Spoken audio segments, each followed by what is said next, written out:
Hello बच्चा party, स्वागत है आप सबका आपके YouTube चैनल LCC 2.0 पे। देखो बच्चों, आज हम इस वीडियो में बात करेंगे सीबीएसई में जो पूछे जाने वाले केस बेस्ड क्वेश्चन होते हैं 12 मार्क्स के, उसके बारे में।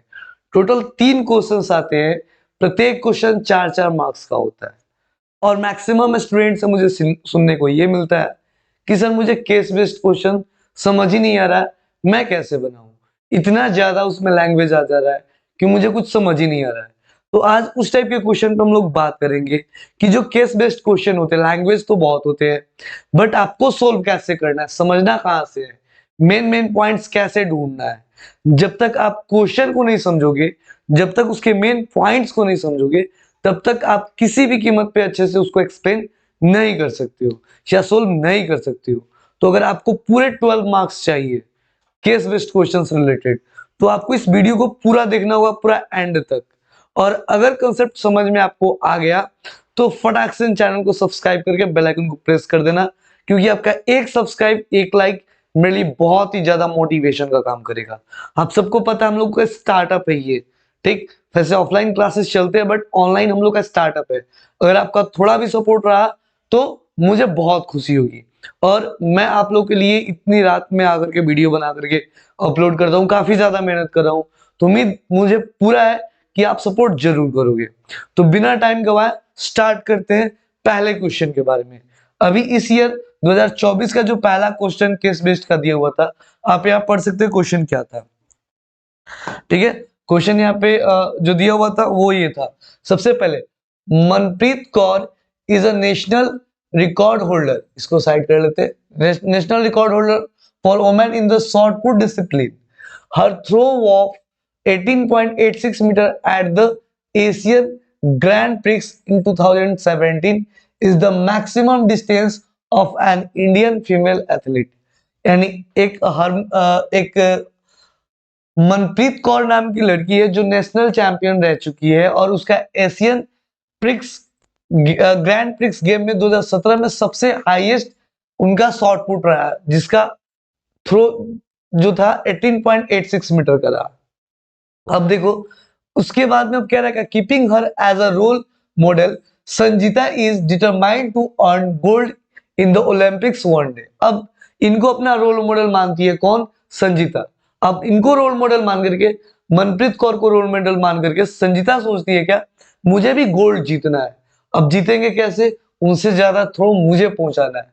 तो उसके लिए वो करती क्या है, initially her throw reached 7.56 metre only. Starting में जब वो प्रैक्टिस करना शुरू करती है, उनका जो थ्रो था वो 7.56 मीटर का था। Being an athlete in the school, she regularly practiced both in the mornings and in the evenings and was able to improve the distance by 9 centimetre. कितना centimetre? 9 centimetre every week. Main points आपको यहाँ से मिलेंगे। हर एक week में वो कितना increment करती है? 9 सेंटीमीटर का। ये पहले माइंड में रख लेना है। फिर उसके बाद कहा during the special camp for 15 days she started with 40 throws and every day kept increasing the number of throws by 12 to achieve this remarkable progress। यानी हर दिन, यानी स्टार्टिंग डे में देखो, पहली दो चीज यहाँ पे नोट करो। फर्स्ट डे जो उनका डिस्टेंस रहा है वो 7.56 मीटर रहा है। उसके बाद हर एक वीक में जो इंक्रीमेंट हो रहा है वो 9 सेंटीमीटर का इंक्रीमेंट हो रहा है। ओके, उसके अलावा उनका जो थ्रो रहा है पहले दिन वो 40 थ्रो रहा है, और हर दिन 12 थ्रो इंक्रीज करती है। कितना थ्रो इंक्रीज करती है? तो नंबर ऑफ थ्रो की अगर मैं बात करूं, नंबर ऑफ थ्रो की बात करूं,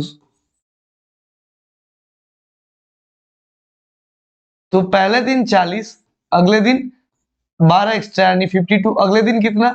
64। ऐसे करके इंक्रीज करते चला जा रहा है। और डिस्टेंस ऑफ थ्रो की बात करूं, डिस्टेंस की बात करूं, तो पहले दिन कितना डिस्टेंस है उनका?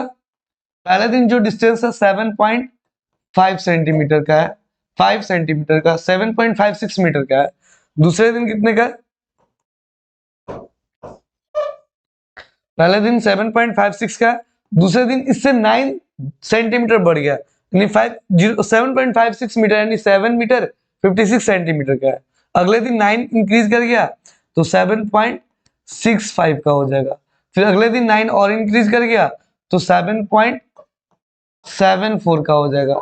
ऐसे करके इनका डिस्टेंस बढ़ते चला जा रहा है। तो ये सारी चीजें हैं जो आपको दिमाग में रखना है, नंबर ऑफ थ्रोज कैसे बढ़ रहा है और डिस्टेंस कैसे इंक्रीज कर रहा है। सो ठीक है, अब इनका पहला क्वेश्चन है, इससे रिलेटेड जो पहला क्वेश्चन है, जो मैंने यहाँ जो भी चीजें बताया उसको आपने दिमाग में रख लिया। अब यहाँ पे करना क्या है, मैं यहाँ पे आपको बता दूं किस किस चीजों को ध्यान में रखना है। ठीक है, आप लोग बस पेशेंस रखो, इसका मार्क्स आपको 12 कहीं नहीं जाने वाले, अच्छे से पूरे 12 के 12 मार्क्स आएंगे। आपको करना क्या है, वीडियो को पूरा एंड तक देखना है बिना स्किप किए हुए। अगर आप स्किप करके वीडियो देख रहे हो तो समझ में नहीं आएगी चीजें। ठीक है, तो यहाँ पे जो उनका पहला रिस्ट रहा कितने का रहा, 7.56 का, और एवरी वीक कितना इंक्रीज कर रहा है, 9 सेंटीमीटर का एवरी वीक इंक्रीज कर रहा है। सॉरी, एवरी वीक यानी पहले वीक में 7.56, तो नेक्स्ट वीक में जो रहा वो 7.65 का रहा, अगले वीक में जो रहा वो 7.74 का रहा। ठीक है, पहले दिन जो उनका थ्रोज था, नंबर ऑफ थ्रोज वो कितना था, 40 था। हर एक दिन जो है 12 और अचीव करते जा रही है, यानी 12-12 प्रोग्रेस के लिए बढ़ाते जा रही है। ठीक है, अब क्वेश्चन नंबर 1 क्या है, how many throws Sanjita practised on 11th day of the camp, यानी 11th डे को उनका कितना थ्रोज रहा ये देखना है।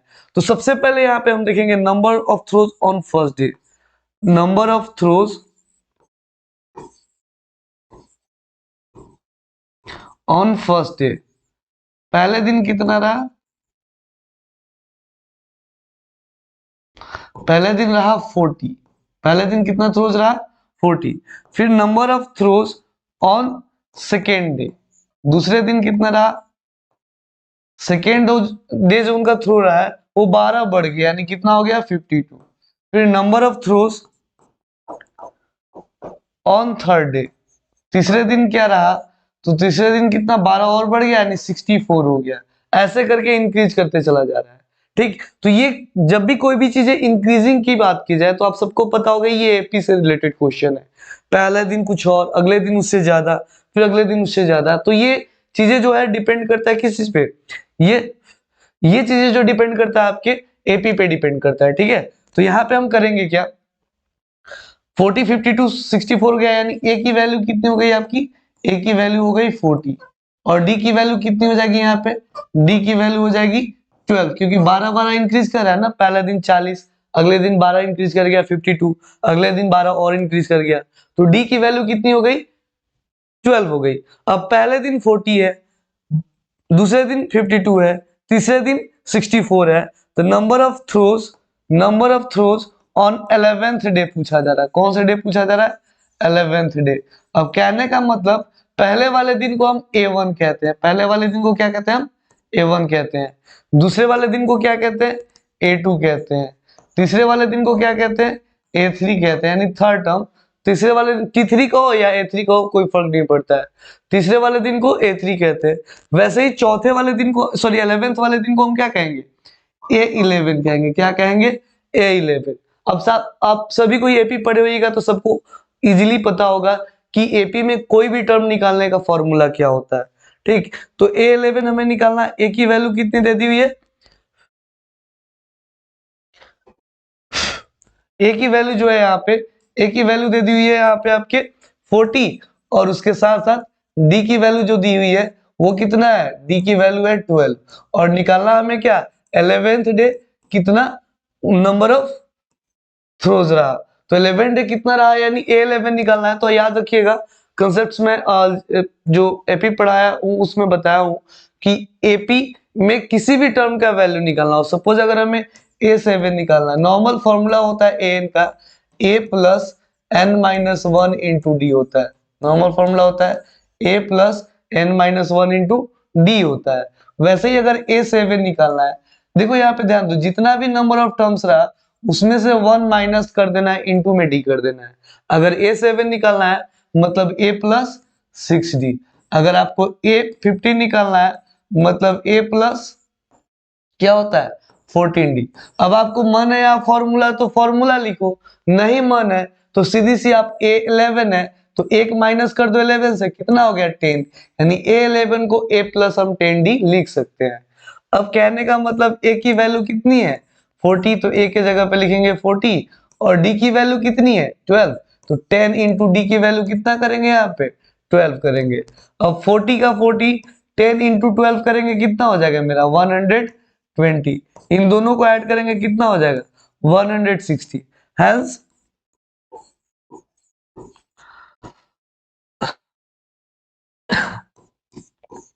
Number of throws on 11th day, 11वें दिन कितना थ्रोज होगा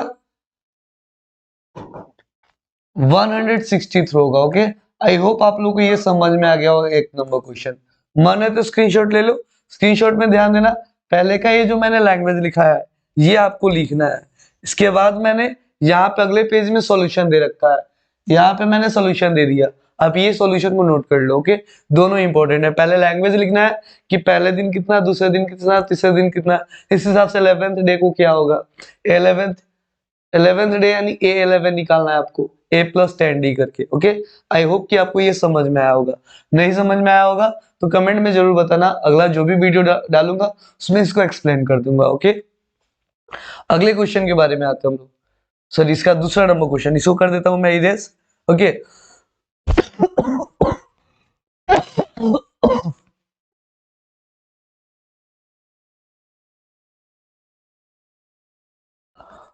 अब हम लोग देखेंगे नेक्स्ट क्वेश्चन को। ओके, अगला जो क्वेश्चन है 2 नंबर कह रहा है का what would be Sanjeeta's throw distance at the end of 6 week. छठे वीक के एंड पे उसका क्या थ्रोज होगा। तो पहले दिन 5, पहले दिन जो थ्रो रहा है वो 7.56 मीटर रहा है। फर्स्ट डे थ्रोज कितना रहा है, her throws sorry distance of her throws initially her throw reached 7.56 meter only. Distance of her throw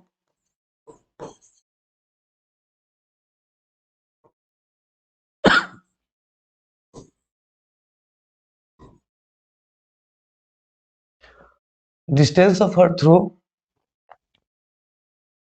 on first day, पहले दिन उनका कितना डिस्टेंस रहा थ्रो का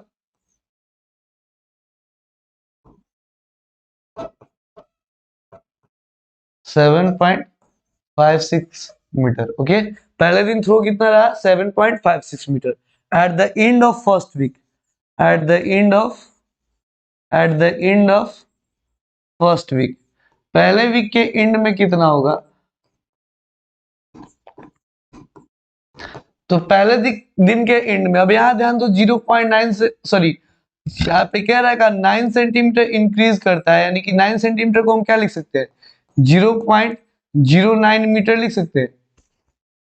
तो कहने का मतलब ये है कि पहले वीक के पहले दिन अगर 7.56 है तो पहले वीक के एंड में कितना, हर एक वीक में वो कितना इंक्रीमेंट कर रही है 9 सेंटीमीटर का इंक्रीमेंट कर रही है। ठीक है, तो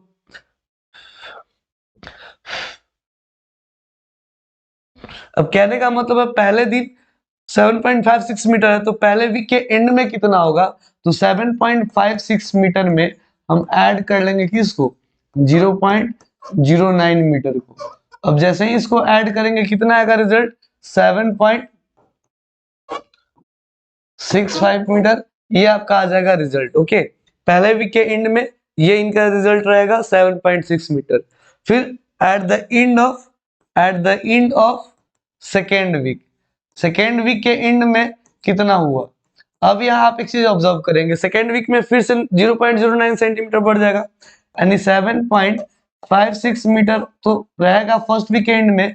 अगले वीक में 0.09 और इंक्रीज कर गया, यानी प्लस 0.09 मीटर करेंगे तो कितना आ जाएगा 7.74 मीटर। अब यहाँ देखना क्या है, ये मेरा पहला टर्म हुआ, यानी पहला दिन पहला टर्म हुआ, but at the end of first week ये दूसरा टर्म हुआ। ये कौन सा टर्म होगा आपका दूसरा टर्म, क्योंकि पहले दिन 7.56 का उसका रीच गया है। ठीक है, तो ये पहला दिन का एंड है। दूसरे दिन का एंड क्या होगा, पहले वीक का एंड क्या होगा वो है 7.65, यानी पहले वीक का एंड, इसका मतलब A2 सेकेंड टर्म। फिर उसके बाद कह रहा है दूसरे वीक का एंड यानी कि थर्ड टर्म, दूसरे वीक का एंड यानी कि थर्ड टर्म, दूसरे वीक का एंड यानी कि थर्ड टर्म। अब अगले पेज में आते हैं।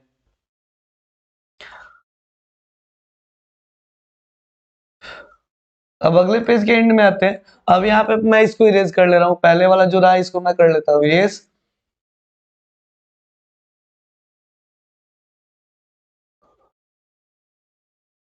अब at the end of, question बोला at the end of sixth week, छठे वीक के एंड में। तो छठे वीक के एंड में जैसे मैंने बताया, पहला दिन A1 हुआ, पहला वीक का एंड A2 हुआ, दूसरे वीक का एंड A3 हुआ, उसी तरह सिक्स्थ वीक का एंड क्या हो जाएगा, A7 हो जाएगा।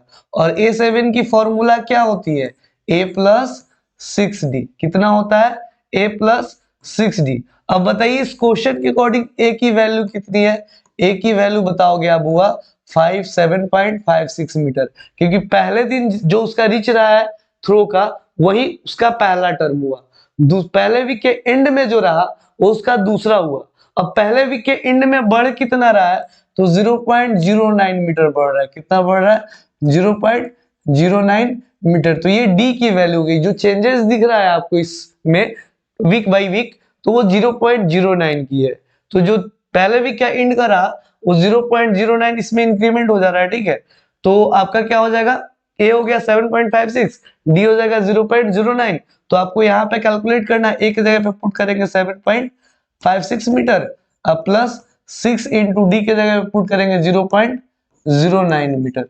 अब इसको मल्टीप्लाई करेंगे, कितना हो जाएगा 7.56 मीटर, अब प्लस इसको मल्टीप्लाई करेंगे तो 9 6 54, 0.54 मीटर। इन दोनों को ऐड करते हैं हम जैसे ही, तो 5 6 10 के 0 कैरी कितना 1, 5 5 10 1 11 कैरी कितना 1, डेसिमल यहाँ रहेगा 7, अब 1 कितना हो जाएगा 8.10 मीटर। ये at the end of sixth week ये इनका डिस्टेंस रीच रहा। ओके, आई होप कि आप लोगों को ये चीज समझ में आ रहा होगा, ठीक है। क्योंकि यहाँ पे मैंने एक्सप्लेन कर दिया कि पहले वीक का एंड यानी A2 हुआ, दूसरे वीक का एंड यानी A3 हुआ, तीसरे वीक का एंड यानी A4 होगा। वैसे ही छठे वीक का end at the end of sixth week यानी A7 होगा, और उसके हिसाब से कैलकुलेशन करेंगे तो 8.10 मीटर उनका रीच रहेगा, उनका डिस्टेंस कवर्ड रहेगा, किसका, आपके थ्रोज का। अब अगला जो क्वेश्चन है नेक्स्ट, अब इसको कर लेते हैं, अगर समझ में आ गया होगा तो ठीक है, नहीं तो स्क्रीनशॉट लेना चाहते तो ले लो अभी, ठीक है। उसको इरेज कर लेता हूँ। ओके, अब अगला जो क्वेश्चन है उसको अच्छे से ध्यान से देखना है, ठीक है। इसका और का जो क्वेश्चन है, when will she be able to achieve a throw of 11.16 metre, यानी कि वो कब 11.16 मीटर अचीव कर लेगी। सॉरी मैंने बेवजह इरेज कर दिया, नहीं करना चाहिए था मुझे जी, चलो कोई नहीं। इसी क्वेश्चन पे आगे मैं अगले क्वेश्चन में एक्सप्लेन कर दे रहा हूँ। यहाँ पे जो है इसी में एक्सप्लेन कर रहा हूँ, ठीक है। यहाँ पे ध्यान दो, मैंने तो पता कर लिया कि पहला टर्म क्या है, यहाँ पे 7.56 मीटर का है। D differentiate sorry common difference जो है इसका कितने का है, 0.09 मीटर का है। यानी हर एक वीक के एंड में कितना इंक्रीज होते चला जा रहा है, 0.09 मीटर चला जा रहा है।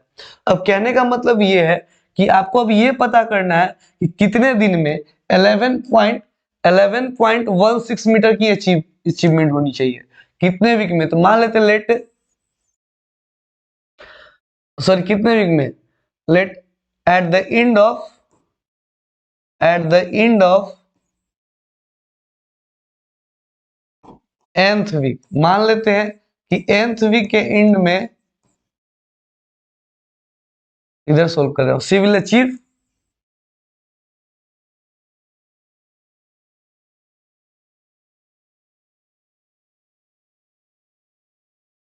The distance 11.16 metre. मान लेते हैं n यानी n वीक में कितना अचीव कर लेगी वो, 11.16 मीटर की डिस्टेंस n वीक में अचीव कर लेगी। अब आपको सोचना क्या है, ए तो हमें पता है कितने वीक में अचीव करेगी, ये हमें नहीं पता है। क्वेश्चन अच्छे से देखो, क्वेश्चन कह रहा है क्या,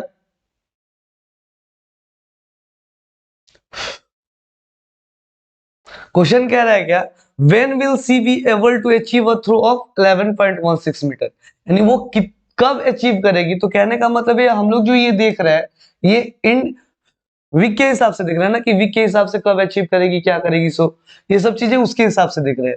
तो कुल मिला के बात ये है यहाँ पे, जो nth मान लेते हैं कि nth वीक में वो क्या करेगी, at the end of nth week, यानी nth वीक के एंड में वो अचीव कर लेगी 11.16 मीटर को। तो यहाँ फॉर्मूला हम पुट करेंगे किसका, an का। an का फॉर्मूला क्या होता है, a plus n minus one into D. हमें n यानी कितने दिन में अचीव करेगी ये नहीं पता, लेकिन इतना पता है कि nth वीक में 11.616 मीटर अचीव कर लेगी। तो n की जगह पे कितना पुट करेंगे, 11.16 metre is equals to, a की जगह पे कितना पुट करेंगे, a की जगह पे 7.56 है, ये पुट कर लेंगे 7.56 मीटर प्लस n हमें नहीं पता है ना, तो n माइनस वन रहने देंगे, इंटू डी की जगह पे पता है कितना, 0.09 मीटर। ओके, अब करेंगे क्या, इस 7.56 को ले आके माइनस करेंगे, 11.16 मीटर है, माइनस का हो जाएगा 7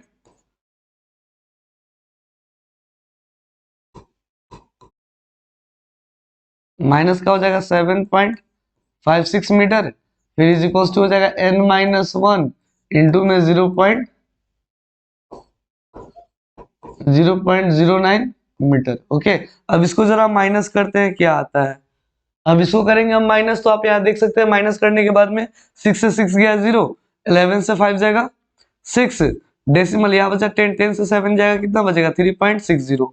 अब ये 0.09 जो है कौन सी में चलाएगा, डिवाइड में चलाएगा, 0.09 ये भी मीटर है, डिनोमिनेटर में ये भी मीटर है, इक्वल्स में क्या बचेगा आपका n माइनस वन। अब यहाँ करेंगे क्या, ये अच्छे से आप लोग ध्यान देंगे, यहाँ पे डेसिमल के बाद 2 डिजिट इसमें भी है, डेसिमल के बाद 2 डिजिट इसमें भी है, तो डेसिमल दोनों का गया। अब 9 से 9 4 जा 36 कट जाता है, तो एक जीरो बचा तो 40, यानी कहने का मतलब है 40 is equals to n minus one. इस हिसाब से n की वैल्यू कितनी हो जाएगी, 40 माइनस वन जो है कौन सी में चला जाएगा, प्लस वन में, यानी कितना हो गया 41।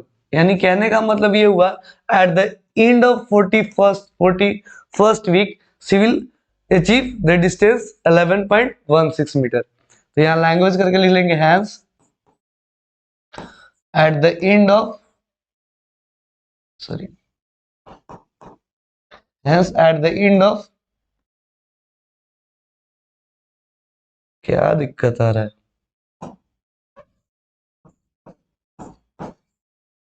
Eight the end of 41st week she will achieve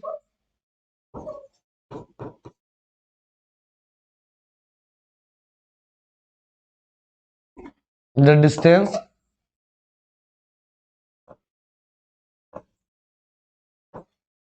11.16 metre. Okay, I hope आप लोग को ये क्लियर हो गया होगा। इसमें डाउट होगा तो बेहिचक क्वेश्चन कर लो, कमेंट कर लो, अगले वीडियो में मैं अच्छे से एक्सप्लेन कर दूंगा। ओके, बस आप लोग के सपोर्ट की जरूरत है, आप लोग मुझे सपोर्ट करो, मैथ्स तो आप लोग का गर्दा कर दूंगा, एग्जाम में बहुत ही अच्छा नंबर आएगा, जरूरत पड़ेगा तो काफी ज्यादा लाइव क्लासेस ले लूंगा आपका। बस आप कमेंट में बताओ कि सर मुझे ये दिक्कत आ रही है, इस चैप्टर में प्रॉब्लम आ रहा है, मैं जितना ज्यादा हो सकेगा उतना टाइम आपको लाइव क्लास में दे दूंगा। आप लोग के जो एग्जाम्स की गैपिंग है एसएसटी और मैथ्स के बीच में, उसमें रेगुलर लाइव क्लासेस चलेंगे इवनिंग में, आप लोगों को टाइम डिस्कस करके बता दिया जाएगा, नोटिफाई सबको कर दिया जाएगा। ओके, उसके पहले आप चैनल को सब्सक्राइब करके रखो, ताकि जब मैं लाइव स्टार्ट करूं तो आपको नोटिफिकेशन मिल जाए और आप मेरा live class, live session join कर सको, और आपको अच्छे से वो सारी चीजें समझ में आ सके और एग्जाम में अच्छा मार्क्स ला सको। ओके, अब स्टार्ट करते हैं इसका नेक्स्ट क्वेश्चन। आई होप ये समझ में आ गया, नहीं समझ में आ गया तो आप कमेंट जरूर बताना, अगर समझ में आ गया होगा तो स्क्रीनशॉट ले लो, क्योंकि मैं इसको इरेज करूंगा, फिर से अगला क्वेश्चन को करना एक्सप्लेन। ओके, अब चलते हैं इसका नेक्स्ट थर्ड नंबर जो क्वेश्चन इसका वो क्या है, how many throws did she do during the entire camp of 15 days. कहने का मतलब ये है पूरे 15 दिन में कितना थ्रोज फेंकेगी। जैसे स्टार्टिंग के क्वेश्चन में मैंने बताया था, पहले दिन कितना थ्रोज है 40, ऑन फर्स्ट डे कितना है,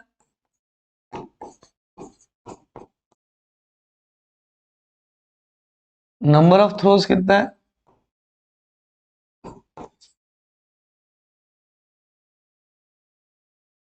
40 है, ऑन सेकेंड डे कितना है, हर डे 12 12 करके इंक्रीज कर जा रहा है ना 52, ऑन थर्ड डे कितना है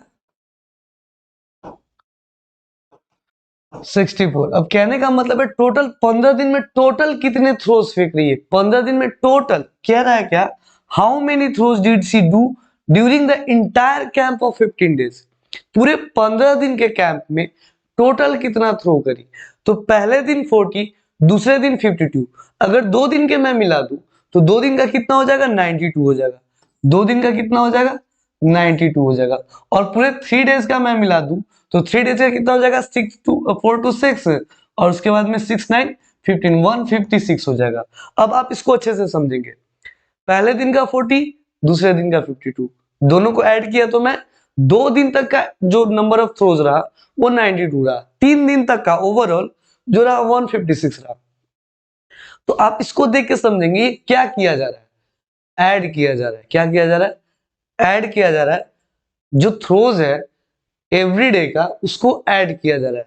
पहले दिन 40, दूसरे दिन 52, तीसरे दिन 64, ऐसे ही करके 15 दिन तक का जो उनका इंक्रीमेंट रहा थ्रोज का, हर दिन 12-12 इंक्रीज कर रही है। ठीक है, तो पूरे 15 दिन में जो थ्रोज रहेगा, ठीक, उसका इंटायर नंबर ऑफ थ्रोज क्या है, यानी इंटायर नंबर ऑफ थ्रोज निकालने के लिए हम करेंगे क्या, यहाँ पे इस 15 निकालेंगे। क्या निकालेंगे, S15। S15 in the sense sum of all number of throws in overall 15 days.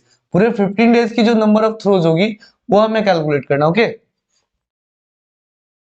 I hope कि ये चीज आपको समझ में आ रहा होगा। ठीक है, इसको मैं इरेज कर ले रहा हूँ और अभी आपको एक्सप्लेन कर दे रहा हूँ कि पूरे इंटायर 15 डेज में वो टोटल नंबर ऑफ थ्रोज कितना फेंकेंगी। ओके, अब जैसे कि मैंने बताया फर्स्ट डे कितना थ्रोज, 40 थ्रोज, इंक्रीज कितना से कर रहा है, 12 से कर रहा है। और हमें क्या निकालना है, टोटल नंबर ऑफ थ्रोज निकालना है। कितने दिन में, नंबर ऑफ डेज कितना दिया हुआ है, नंबर ऑफ डेज बोला जा रहा है आपसे 15। नंबर ऑफ डेज कितना बोला जा रहा है, 15, यानी इंटायर नंबर ऑफ थ्रोज 15 दिन के बीच का निकालना है, यानी आपको निकालना है S15 निकालना है। ओके, तो नॉर्मली पहले हम देख लेते हैं SN का फॉर्मूला क्या होता है।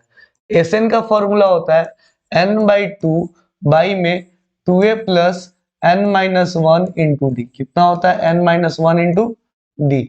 अब बताओ हुआ n की वैल्यू कितनी है, 15 डेज है। कितनी है, 15 डेज है।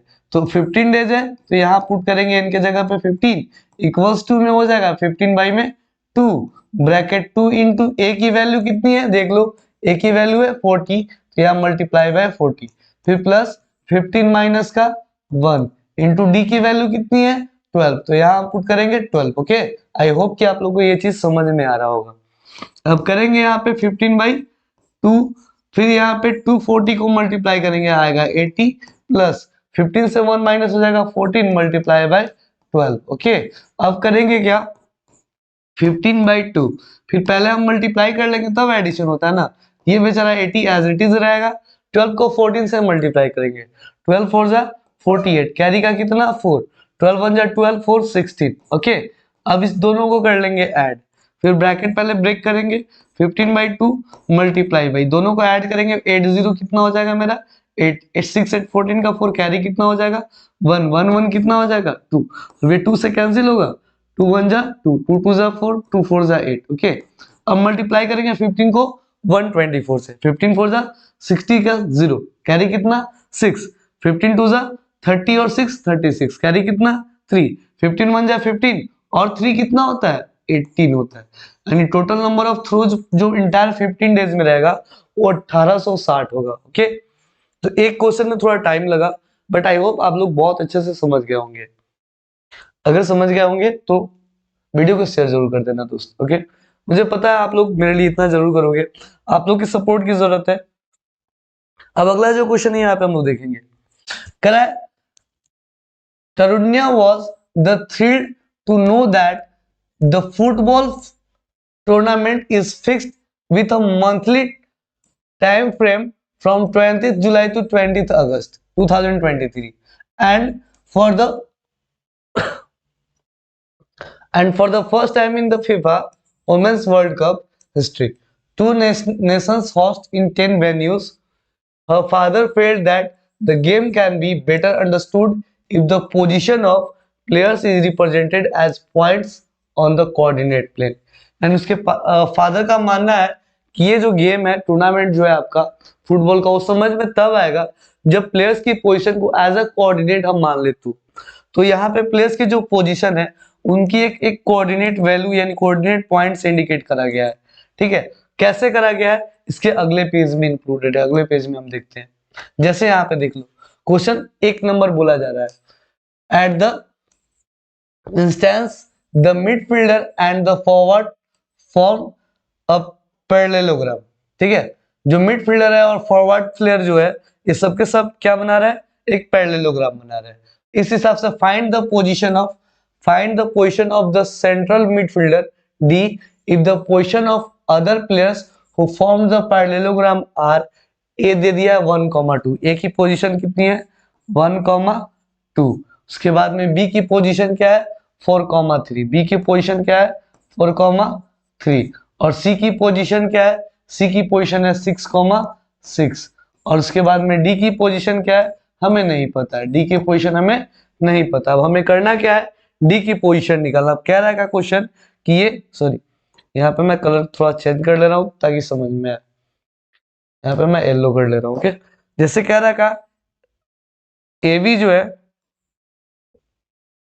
ए बी सी और डी ये चारों मिलके क्या बना रहे हैं, पैरेललोग्राम बना रहे हैं। तो आपको बताना है कि डी की पोजीशन क्या होगी।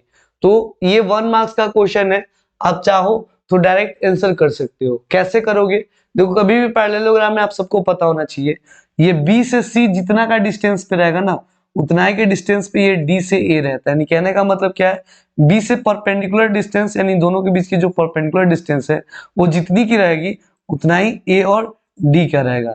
तो बी की पोजीशन यानी एक्स एक्सिस पे बी की पोजीशन जो है वो क्या है 4, और एक्स एक्सिस पे डी सी की पोजीशन जो है वो क्या है 6। तो फिर डी की पोजीशन क्या होगी, ए की है 1 तो डी की हो जाएगी 3। ओके, अब आते हैं वर्टिकल पोजीशन की। ठीक है, तो वर्टिकल पोजीशन से फिर देखते हैं बी के पोजीशन से सी की पोजीशन कितना हाइट पे है, उतना ही हाइट पे ए के पोजीशन से डी की पोजीशन होगी।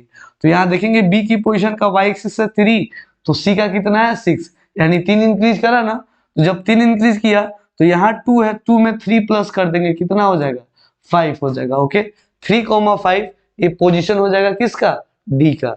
देखो मैंने कैसे बोला, पहले देख लो यहाँ पे हॉरिजॉन्टल डिस्टेंस कितने का है, बी और सी, अगला पॉइंट ए के बाद डी है तो बी के बाद कौन है सी। हॉरिजॉन्टल डिस्टेंस कितने का है, तो आप देखोगे बी का एक्स एक्सिस पॉइंट 4 है तो सी का एक्स एक्सिस पॉइंट कितना है 6 का है, यानी 2 का डिस्टेंस है। तो यहाँ 1 ए का था तो डी का मैंने x क्या कर दिया 3 कर दिया। अब वर्टिकल डिस्टेंस देखते हैं, बी से सी का कितना है, बी का है 3 तो सी का कितना होगा 6, तो उसी तरह से ए का है 2 तो डी का कितना होगा 5 हो जाएगा। ओके, इस तरीके से आप शॉर्टकट तरीके से आप निकाल सकते हैं। नहीं तो एक और फॉर्मूला होता है, पैरेललोग्राम के जो डायगोनल्स होते हैं एक दूसरे को बाइसेक्ट करते हैं, क्या करते हैं एक दूसरे को बाइसेक्ट करते हैं। अब यहाँ ए बी सी और डी, ए की पोजीशन हम लोग देख लेते हैं, ए की पोजीशन क्या है मेरा 1/2 है। ओके, और बी की पोजीशन क्या है 4,3 है। आपको कोऑर्डिनेट ज्योमेट्री की जो वीडियो डाली गई है उसमें मिड पॉइंट कंसेप्ट को बहुत ही अच्छे से क्लियर करा गया है, आप लोग उसको एक बार जरूर देखना। सी की वैल्यू क्या है 6,6 है। यहां तक कि कोऑर्डिनेट पोजीशन के बारे में भी मैंने अच्छे से एक्सप्लेन करा है। मान लेते हैं इसकी डी की कोऑर्डिनेट x, y हो जाती है। ठीक है, अब इसका तरीका क्या होता है, इसका जो डायगोनल्स होता है AC की जो इसका डायगोनल ABCD का जो होगा एक दूसरे को जिस पॉइंट पे भी कटेगा वो मिड पॉइंट होगा, क्या होगा वो मिड पॉइंट होगा। अब O का कोऑर्डिनेट निकालेंगे AC के हिसाब से, फिर O का ही कोऑर्डिनेट निकालेंगे लाइन सेगमेंट BD के हिसाब से। ओके, कोऑर्डिनेट ऑफ O निकालेंगे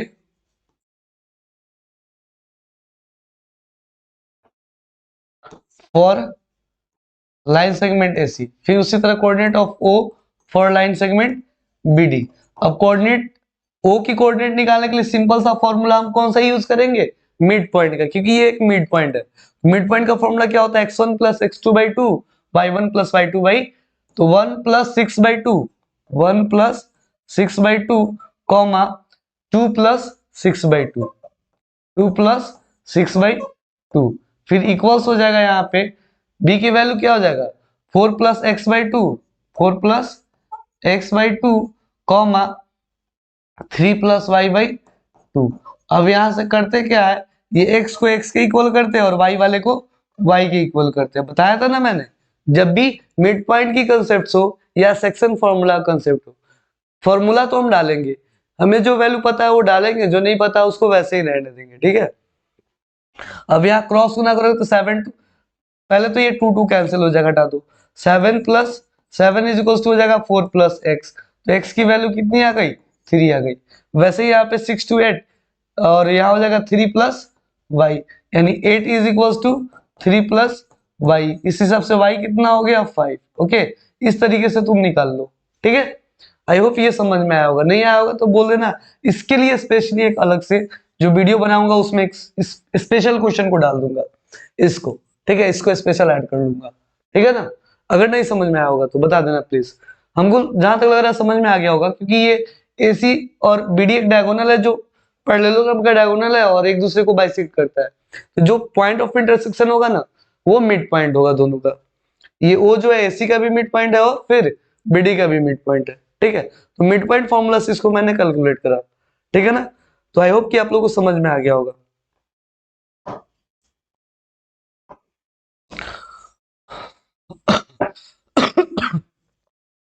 अब आते हैं हम लोग अगले क्वेश्चन में।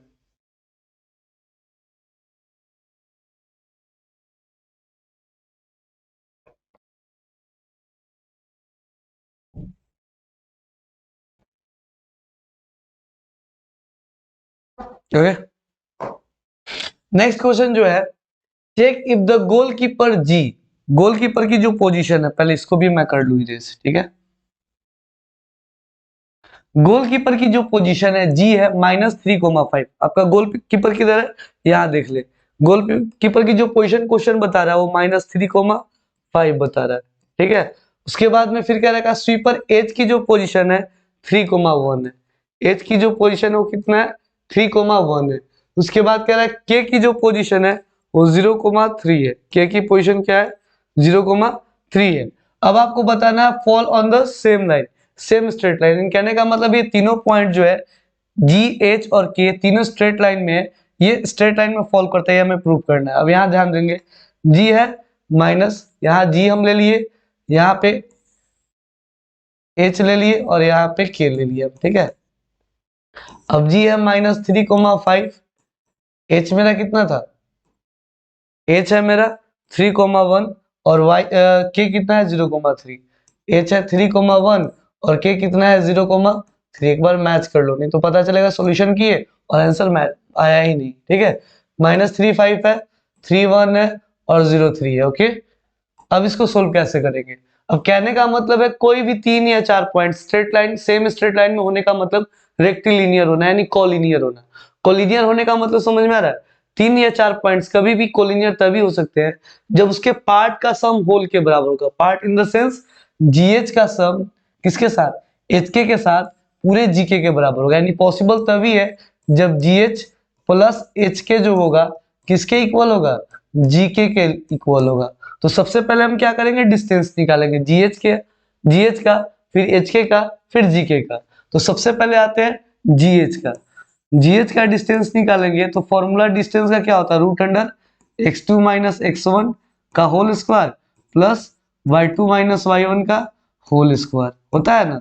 अब वही काम करेंगे, जीएच का जैसे ही हम डिस्टेंस निकालेंगे तो x2 कितना है मेरा देख लो 3, x1 कितना है -3।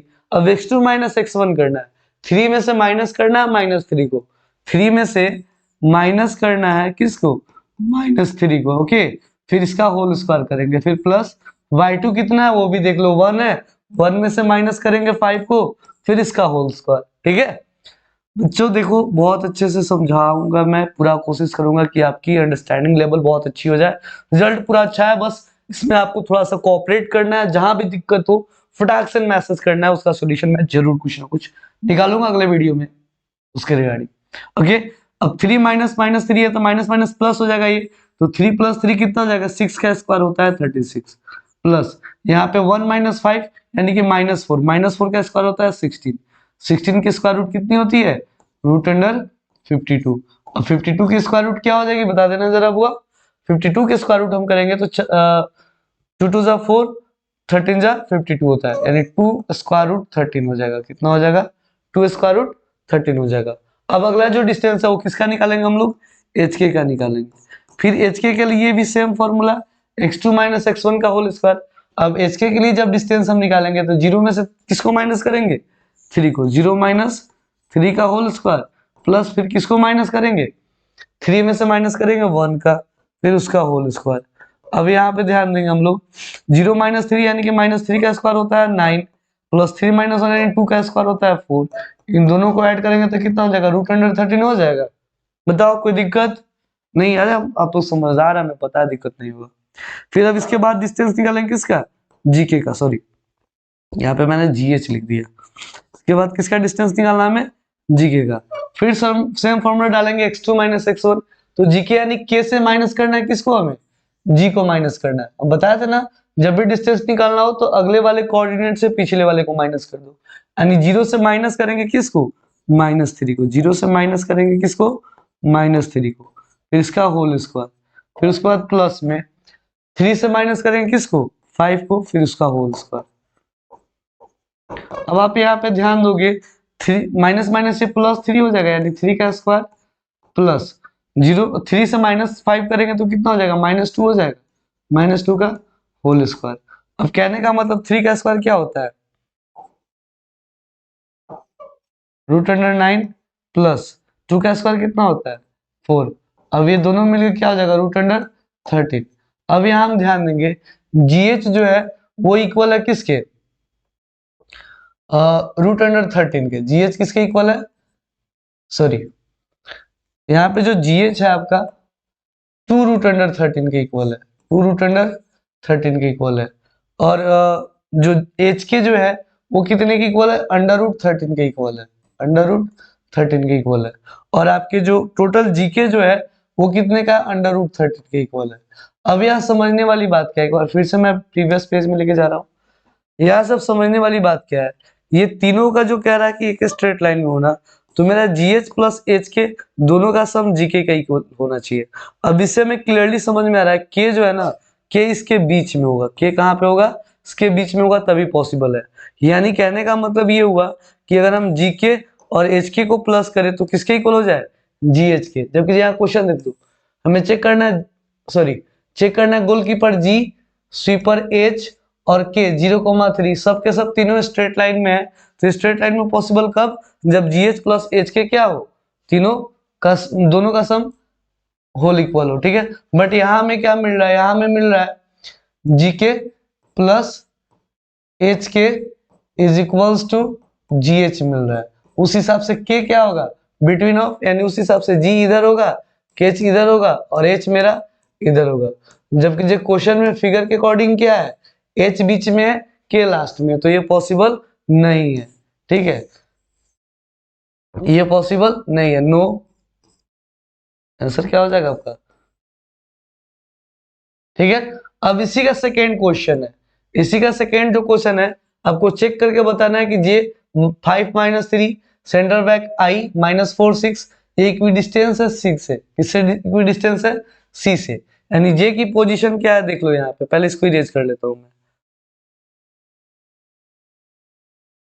जे की पोजीशन क्या है, जे किधर है मेरा, जे मेरा यहाँ पे, जे की पोजीशन जो है वो कितनी है, 5, -3 है।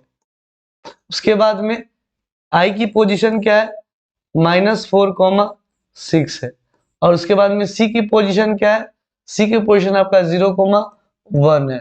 अब आपको बताना है क्या कि ये इक्वी डिस्टेंस है और फिर मिड पॉइंट है या नहीं ये भी चेक करना है, ठीक है।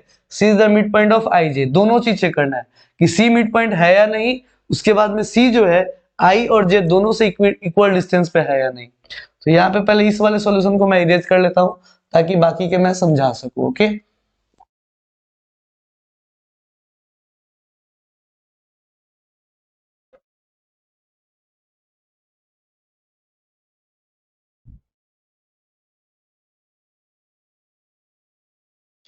ओके, अब कहने का मतलब सबसे पहले हमें समझना, आई यहाँ पे है, सॉरी जे है यहाँ पे, यहाँ पे जे, यहाँ पे आई और यहाँ पे दिख रहा है सी।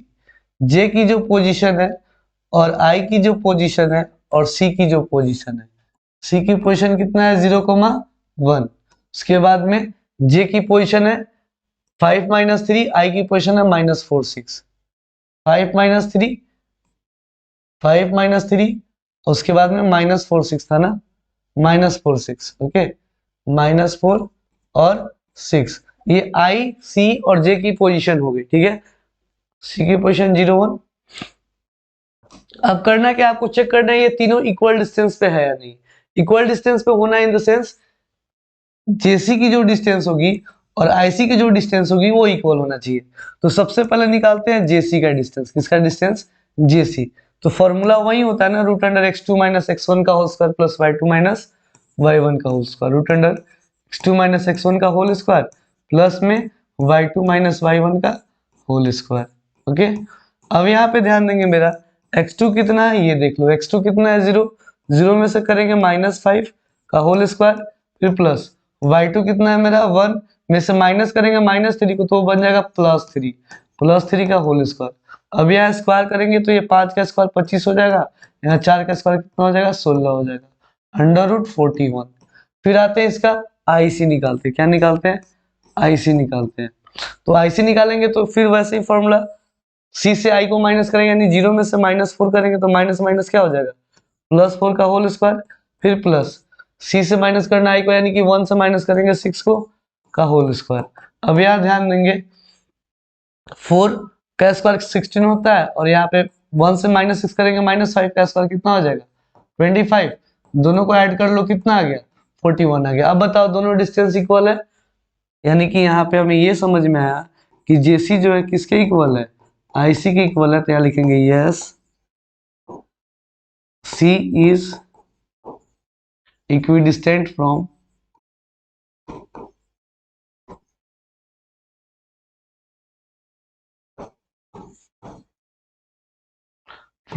जे एंड आई, इन दोनों से इक्वल डिस्टेंस पे, ये तो समझ में आ गया। अब इसी में दूसरा क्वेश्चन हमसे एक और बोला गया है कि क्या सी आईजे का मिड पॉइंट होगा। अब यहाँ पे हम जब आईजे का मिड पॉइंट है या नहीं चेक करेंगे। मिड पॉइंट ऑफ आईजे क्या निकालते हैं? Mid point of IJ. अब आप सबको पता होगा मिड पॉइंट का फॉर्मूला क्या होता है। मिड पॉइंट का फॉर्मूला होता है x1 + x2 बाई में कितना 2, y1 + y2 और बाई में कितना 2। अब यहाँ पे देखो x1 की वैल्यू कितनी है 5 प्लस y1 की वैल्यू कितनी है -4 बाई में कितना 2। फिर यहाँ पे x2 कितना है, सॉरी y1 कितना है -3 प्लस y2 है 6 और बाई में कितना 2। अब यहाँ ध्यान देंगे ये हो गया 1/2 और ये हो गया तुम्हारा 3/2, जबकि जो सी की कोऑर्डिनेट क्या है 0 -0,1। अब बताओ क्या ये वाला पॉइंट सी की कोऑर्डिनेट है? नहीं है। तो यहाँ लिखेंगे no C is the not C is not a mid point of not mid point of sorry not mid point of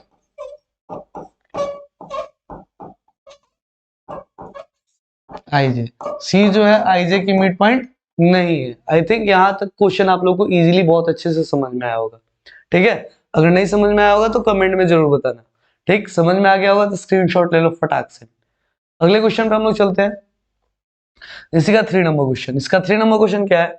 if defensive midfielder ए 1,4 है, अटैकिंग मिडफील्डर बी 2-3 है और ई है a, b lie on the same straight line and b is equidistant from a and e, find the position of e। समझो पहले। अब यहाँ पे कहने का मतलब क्या रखा है, a की कोऑर्डिनेट दे दी हुई है। a की कोऑर्डिनेट कितनी है आपकी 1,4। फिर b की भी कोऑर्डिनेट हमें पता है, b का कितना है 2, -3, ओके। b की कोऑर्डिनेट कितनी है 2, -3 और e की कोऑर्डिनेट कितने दे दिया हुआ है a, b। अब कह रहा है क्या, ये तीनों जो है एक ही स्ट्रेट लाइन पे, तीनों क्या है एक ही स्ट्रेट लाइन पे है, ठीक है। और बी जो है ए और ई दोनों से इक्वल डिस्टेंस पे, यानी कहने का मतलब है ए बी और बी ये दोनों आपस में इक्वल डिस्टेंस पे है। तो यहाँ का मतलब ए बी इक्वल है किसके बी के। जब ए बी इक्वल है बी के इसका मतलब क्या कह सकते हैं, therefore B is the mid point of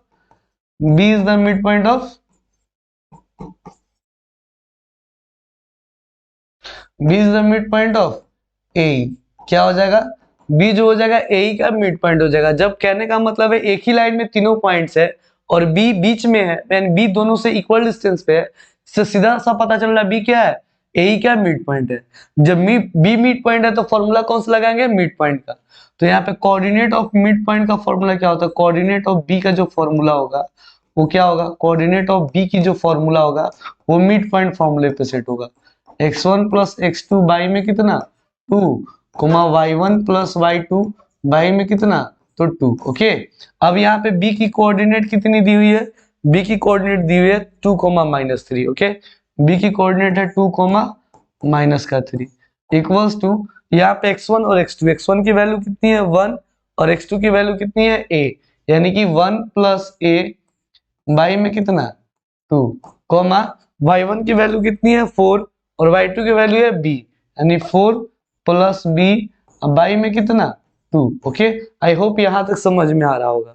अब जैसे मैंने बताया जब भी एक कोऑर्डिनेट दूसरी कोऑर्डिनेट के इक्वल हो तो पहला वैल्यू पहले के इक्वल, दूसरा वैल्यू दूसरे के इक्वल, यानी 2 इसके इक्वल हो जाएगा और -3 इसके इक्वल हो जाएगा। ठीक है, अब करेंगे क्या हम यहाँ पे 2 इक्वल्स टू, यानी यहाँ लिखेंगे clearly 2 equals to 1 plus a by में 2, फिर इधर आते हैं इधर लिखेंगे -3 equals to 4 plus b by में कितना 2। ओके, अब करेंगे क्या, क्रॉस मल्टीप्लाई करेंगे, 2 2 जा क्या हो जाएगा 4 इक्वल्स टू 1 प्लस ए, और यहाँ पे क्या हो जाएगा 3 2 जा 6 -6 is equals to 4 plus b. अब 1 लेफ्ट साइड आएगा तो क्या हो जाएगा माइनस हो जाएगा, यानी 3 इज इक्वल्स टू क्या हो जाएगा ए, और 4 आएगा तो माइनस हो जाएगा, यानी -10 इज इक्वल्स टू क्या हो जाएगा बी। अब बताओ a की वैल्यू कितनी 3, b की वैल्यू कितनी -10, hence the coordinate of e will be, hence the coordinate of e will be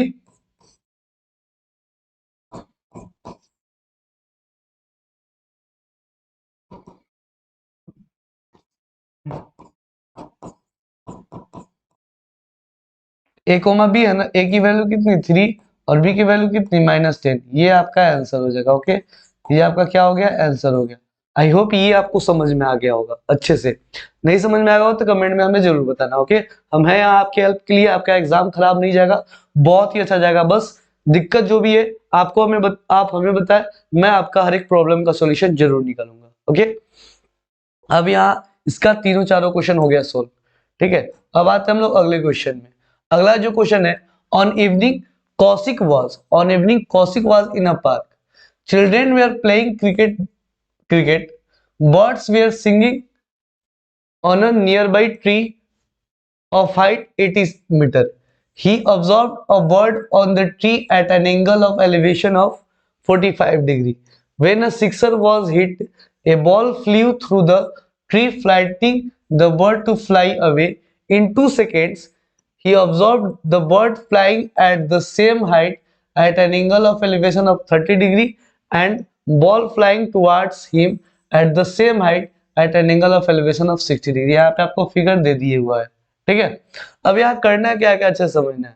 पहला question, at what distance from the foot of the tree was the observing was he observing the bird sitting on the ground। अब कहने का मतलब लड़का जो खेल रहा है ना उसका पोजीशन सी है। अब सी से 3 चीजों को देख रहा है, एक तो बॉल मारा, छक्का जो मारा, जो छक्का बॉल उड़ करके यहाँ आया है, चिड़िया जो था पेड़ यहाँ, ये आपका ट्री है यहाँ पे बैठा हुआ है।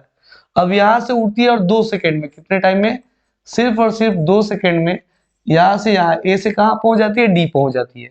अब ध्यान दीजिएगा ये जो एडी की डिस्टेंस होगी वही डिस्टेंस आपके किसके इक्वल हो जाएगी, बीई के इक्वल हो जाएगी। इस बात को ध्यान रखना है आपको, जो एडी की डिस्टेंस है वही किसकी डिस्टेंस हो जाएगी, बीई के। और ये पेड़ का फुट पॉइंट है, ये बी जो है क्या है, पेड़ का फुट पॉइंट है। यहाँ बी जो है वो क्या है, पेड़ का फुट पॉइंट है। बी किसकी पोजीशन है, पेड़ की फुट पॉइंट है। और कह रहा है ये लड़का सी पोजीशन से खेल रहा है, तो what is the distance, at what distance he was he observing the bird sitting on the tree. तो यानी पेड़ के फुट से, at what distance from the foot of the tree. ठीक है, at what distance from the foot of the tree, पहले question को अच्छे समझना है। पेड़ के जड़ से वो जो ऑब्जर्वर है कहाँ कितनी की दूरी पे खेल रहा है, यानी हमें क्या निकालना है, बीसी। अब बीसी कैलकुलेट करने के लिए किस ट्रायंगल में हमें चलना होगा, ये समझना बहुत ही इंपॉर्टेंट है। बीसी की निकालने के लिए हमें किस ट्रायंगल में चलना होगा, ये ट्रायंगल एबीसी में चलना होगा। किस में चलना होगा, एबीसी में। और एबीसी में जो ये एंगल है वो कितने डिग्री की है, 45 डिग्री की है। एबीसी में जो एंगल है वो कितनी की है, 45 की। यहाँ ध्यान दें, ये ट्रायंगल एबीसी है, ये ए जिस पोजीशन पे बर्ड पहले था, ये ट्री है जिसकी हाइट कितनी है 80 मीटर है, ये बी है ट्री का फुट पॉइंट, सी है ऑब्जर्वर जो 45 डिग्री के एंगल पे क्या कर रहा है, गेम प्ले कर रहा है। आपको क्या पता करना है, the distance between the foot of the tree and observer, ठीक है, and the player who was observing the tree, who was observing the bird, okay, and ball. तो सी की पोजीशन निकालना है कहां से, बी से, यानी हमें निकालना है बी, बीसी। अब कहने का मतलब हमें पहले ये समझना होता है परपेंडिकुलर और बेस क्या होता है। आप सबको पता है जिस एंगल से ट्रिगो में हम सोल्व करते हैं ना, उसके अपोजिट साइड को हम बेसिकली परपेंडिकुलर कहते हैं, और इसके एडजेसेंट साइड्स हाइपोटेनस को छोड़ करके ये बेस होता है, और 90 के सामने वाला ये हमेशा क्या होता है, हाइपोटेनस होता है। ठीक है, क्लियर है ना। एक एक फिगर पार्ट बाई पार्ट करके आप बनाना, बहुत अच्छे से बनेगा, ज्यादा कंफ्यूज होने की जरूरत नहीं है। क्वेश्चन को आराम से पढ़ो, पार्ट बाई पार्ट करके बनाओ, बहुत अच्छे से समझ में आएगा। ठीक है, तो ये 45 डिग्री है एंगल, सामने 80 मीटर है, हमें निकालना है बीसी का डिस्टेंस। ठीक है, तो इन ट्रायंगल किस में चलेंगे, इन ट्रायंगल एबीसी। हमें बीसी निकालना है तो कौन सा फॉर्मूला इस्तेमाल करेंगे, पी और बी से रिलेटेड ट्रिगोमेट्रिक रेशियो का यूज करेंगे। तो tan थीटा का फॉर्मूला होता है p बाई बी, दूसरा होता है cot theta is equals to b by P. इन दोनों में से किसी एक का यूज कर सकते हैं आप, चाहे तो tan यूज कर सकते हैं, चाहे तो आप क्या यूज कर सकते हैं, cot यूज कर सकते हैं। तो ट्रायंगल एबीसी में क्या है, tan 45 degree is equals to कितना बाई कितना लिख सकते हैं, परपेंडिकुलर हम किसको मानेंगे, ए बी को मानेंगे, और उसके बाद में बेस किसको मानेंगे, बी सी को। ओके, तो यहाँ पे क्या हो जाएगा, tan 45 की वैल्यू कितनी होती है 1, ए बी की वैल्यू है कितनी 80 मीटर, बी सी हमें पता है, बिल्कुल नहीं पता है। अब जब नहीं पता है तो क्या करेंगे, क्रॉस मल्टीप्लाई कर लेंगे यहाँ से। अब बी सी की वैल्यू कितनी हो जाएगी 80 मीटर। अब बताओ जो लड़का है कितने मीटर के डिस्टेंस से वो ऑब्जर्व कर रहा है, hence his distance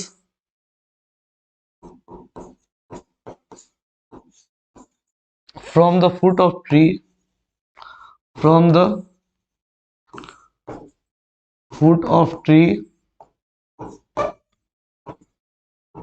is 80 metre. उसका जो डिस्टेंस है पेड़ के जड़ से वो कितनी की है, 80 मीटर की। आई होप आप लोगों को ये समझ में आ गया होगा। ठीक है, अब आते हैं अगले क्वेश्चन में। अब देख लो यहाँ पे, पहले इसको नोट कर लो, ये कितने की हो गई, 80 मीटर की हो गई। ठीक है, अब अगला जो क्वेश्चन है वो समझेंगे, अगला क्वेश्चन क्या है।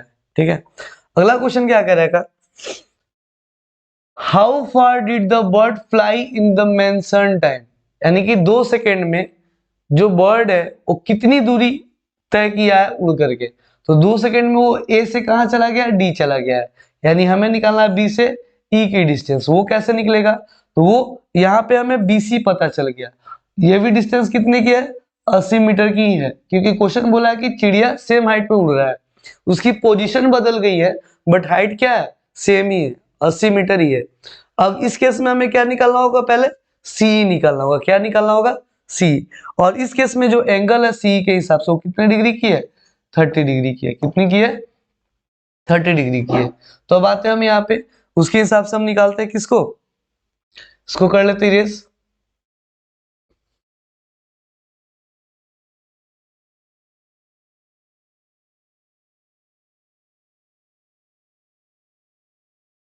अब जैसे कि मैंने बताया, वो चिड़िया कितना दूर उड़ के गया ये पता करना, उसके लिए हमें करना क्या होगा, उसके लिए सबसे पहले हमें ये सी से ई तक की डिस्टेंस पता करनी होगी। जैसे ही सी से ई यहाँ से यहाँ तक हमें पता चल जाएगा, उसके बाद हम क्या करेंगे, इस बीसी को माइनस कर लेंगे। जैसे ही हम बीसी को माइनस करेंगे हमें क्या पता चल जाएगा, बी की डिस्टेंस पता चल जाएगी, ये बी यहाँ से लेके यहाँ तक। अब जितना बी होगा वही पोजिशन वही डिस्टेंस ना एडी का होगा। अब जितना चिड़िया कितना उड़ के गया ये किस पे निर्भर करेगा, बी पे डिपेंड करेगा, बी जितना होगा उतना ही एडी होगा।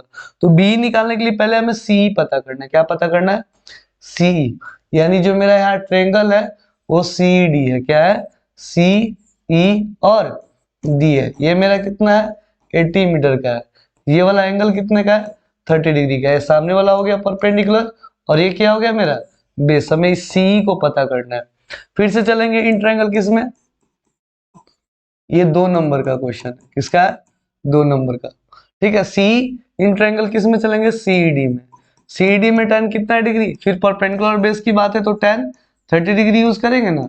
tan 30 डिग्री का फॉर्मूला क्या होता है पी बाई बी, यानी परपेंडिकुलर कौन हो गया मेरा डी, अब बटे बेस कौन हो गया मेरा सी। ओके, अब tan 30 की वैल्यू कितनी होती है 1/√3 और यहाँ पे डी की वैल्यू कितनी है तो 80 मीटर है। कहोगे कितना सर 80 मीटर, बहुत बढ़िया। अब सी तो हमें पता है नहीं, सी का सी रहने देते हैं, क्रॉस मल्टीप्लाई करेंगे तो सी इज इक्वल्स टू क्या हो जाएगा 80/√3 मीटर। सी की वैल्यू कितनी हो गई 80/√3 मीटर। अब हमें क्या निकालना है बी निकालना है, क्या निकालना है बी, यानी कि एडी निकालना है, जो एडी किसके इक्वल है बी के इक्वल है। एडी किसके इक्वल है बी के इक्वल है, और दोनों कैसे पता चलेगा, इस फिगर में आ जाओ अच्छे से, फिर से एक बार ध्यान दो, यहाँ पे पॉइंट बी है, यहाँ पे पॉइंट क्या है बी। अब आपका बीसी कितने का है 80 मीटर का है, ये सी कितने का है 80√3 मीटर का है।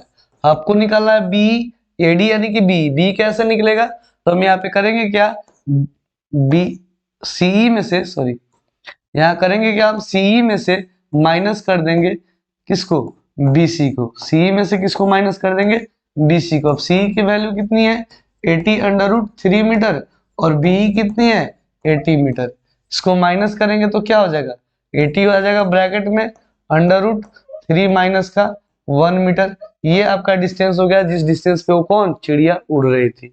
ओके, आई होप यहाँ तक समझ में आ गया होगा।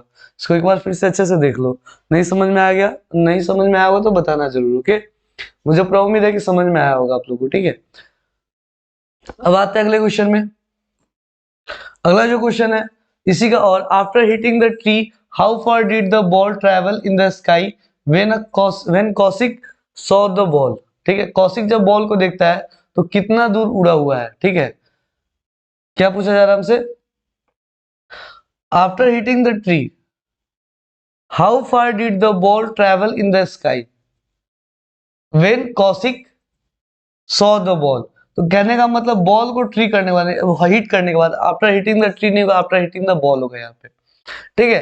तो बॉल को जैसे ही हिट करता है तो कितना ट्रेवल किया, यानी हमको कौन सा डिस्टेंस निकालना है सीएफ निकालना है, किसमें ट्रायंगल सीजीएफ में, किसमें सीजीएफ में। अब यहाँ हम यहीं पे निकाल लेते हैं इसको, ये हो गया ट्रायंगल मेरा कौन सा हो गया सीजीएफ हो गया, क्या हो गया यहाँ सी है यहाँ जी है और यहाँ पे क्या है एफ है।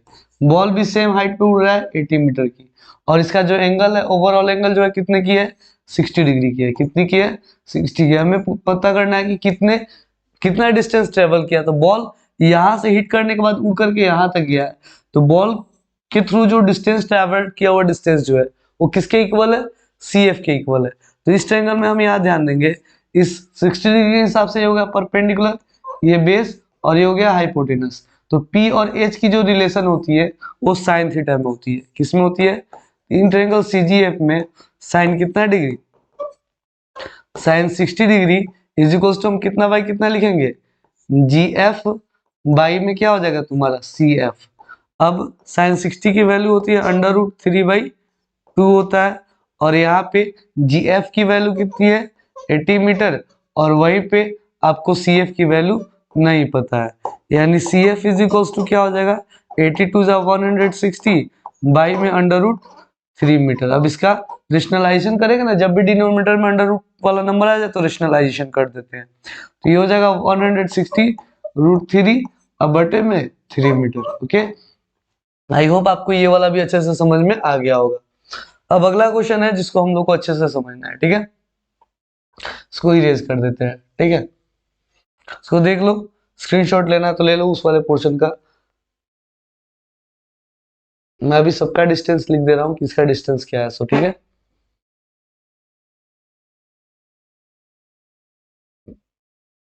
यहाँ BC जो है कितने मीटर के इक्वल है 80 मीटर के इक्वल है। ये BE जो है तुम्हारा 80 ब्रैकेट √3 माइनस 1 मीटर के इक्वल है, ठीक है।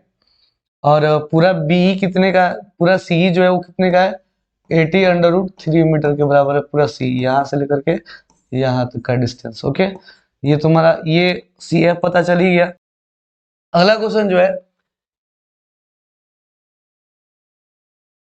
a tiling or tessellation of a flat surface is covering of a plane using one or more geometric shapes called tiles with no overlaps and no gaps. Historically, tessellation were used in ancient Rome and Islamic art. You may find tessellation pattern on floors, walls, painting, etc. shown below in the tiled floor.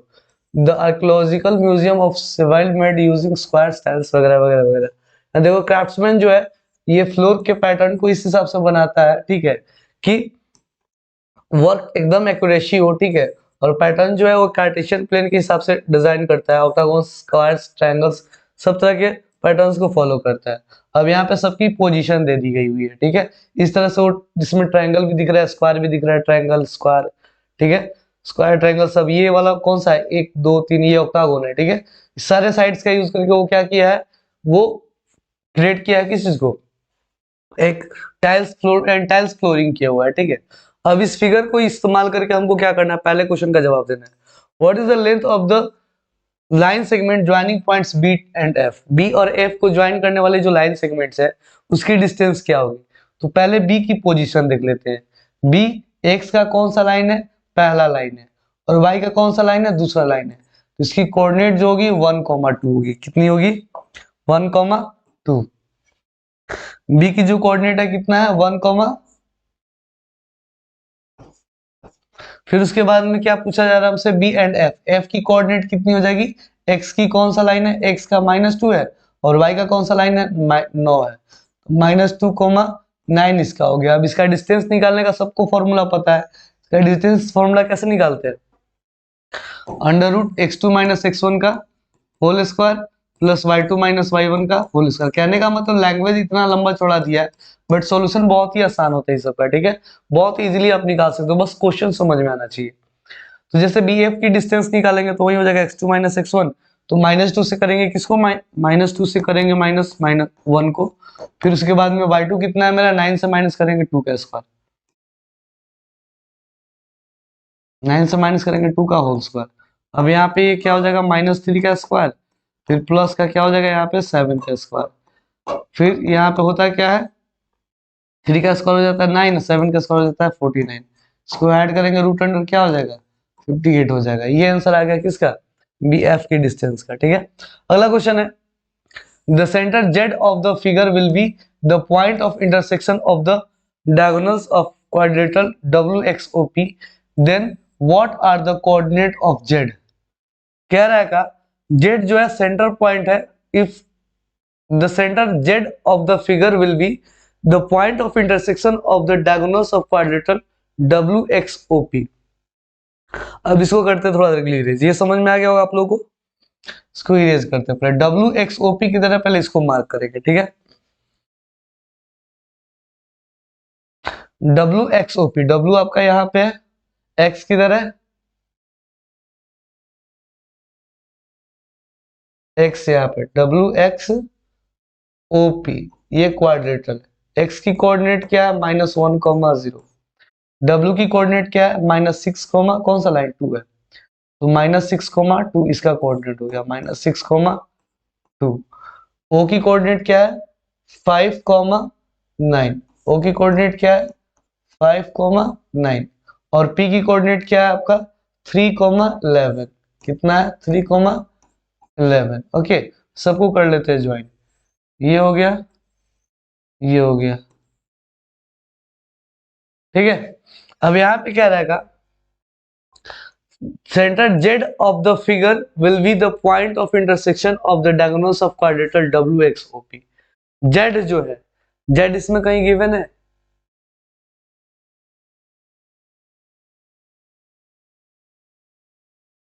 इसमें z कहीं given है या नहीं है, z कहीं given नहीं है। कह रहेगा the center z of the figure will be the point of intersection of the diagonals of quadrilateral WXOP, then what are the coordinates of z।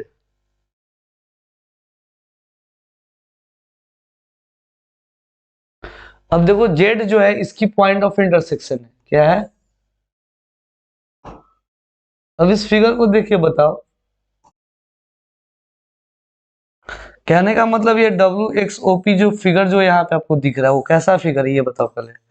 W X O P जो भी दिख रहा है यहाँ पे वो फिगर कैसा आपको दिख रहा है, एक पैरेललोग्राम की तरह दिख रहा है कि नहीं दिख रहा है। अपोजिट साइड ये डिस्टेंस देख लो अच्छे से, फिगर देखो। तो यहाँ पे सीधे से लिखेंगे since W X O P is a, यहाँ सीधे लिखेंगे since W X O P जो है, W X O P is a parallelogram, ये क्या है, पैरेललोग्राम। तो जब पैरेललोग्राम है तो जाहिर सी बात है इसके जो डायगोनल्स होते हैं एक दूसरे को बाइसेक्ट करेंगे, therefore its diagonal will bisect each other, its diagonal will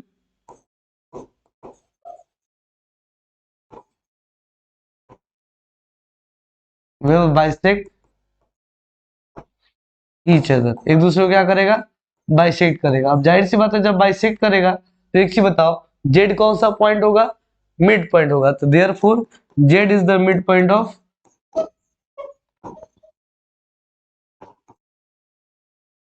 Z is the mid point of क्या हो जाएगा तुम्हारा, डब्ल्यू ओ, डब्ल्यू ओ, या ऐसे कह दो तुम एक्स पी, दोनों का मिड पॉइंट होगा, ठीक है। डब्ल्यू ओ और एक्स पी दोनों का मिड पॉइंट होगा।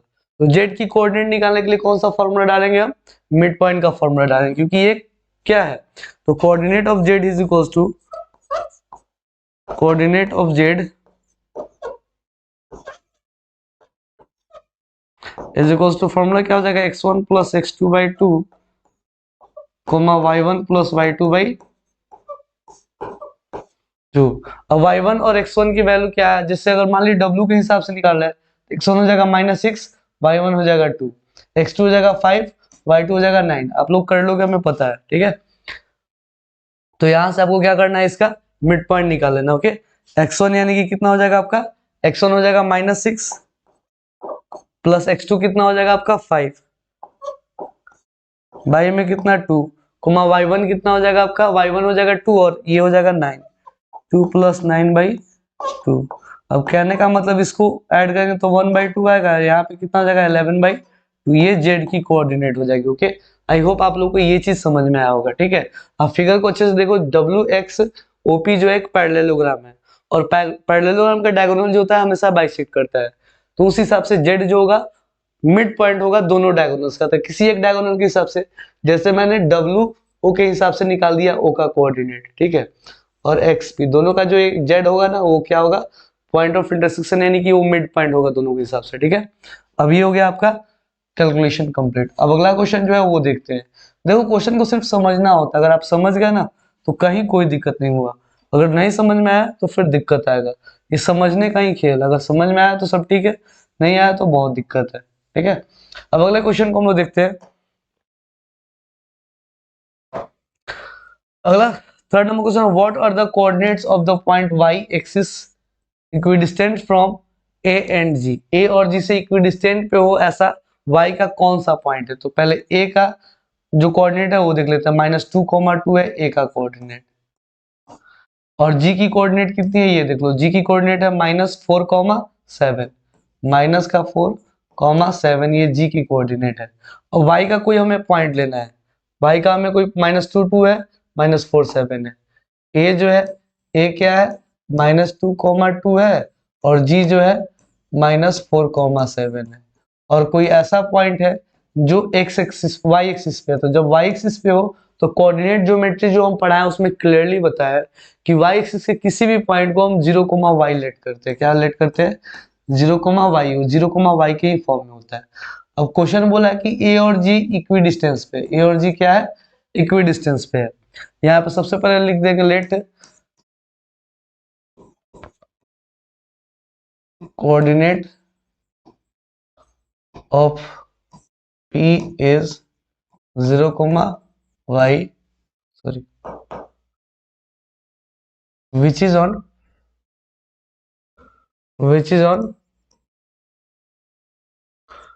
y एक्सिस, जो कहाँ पे है,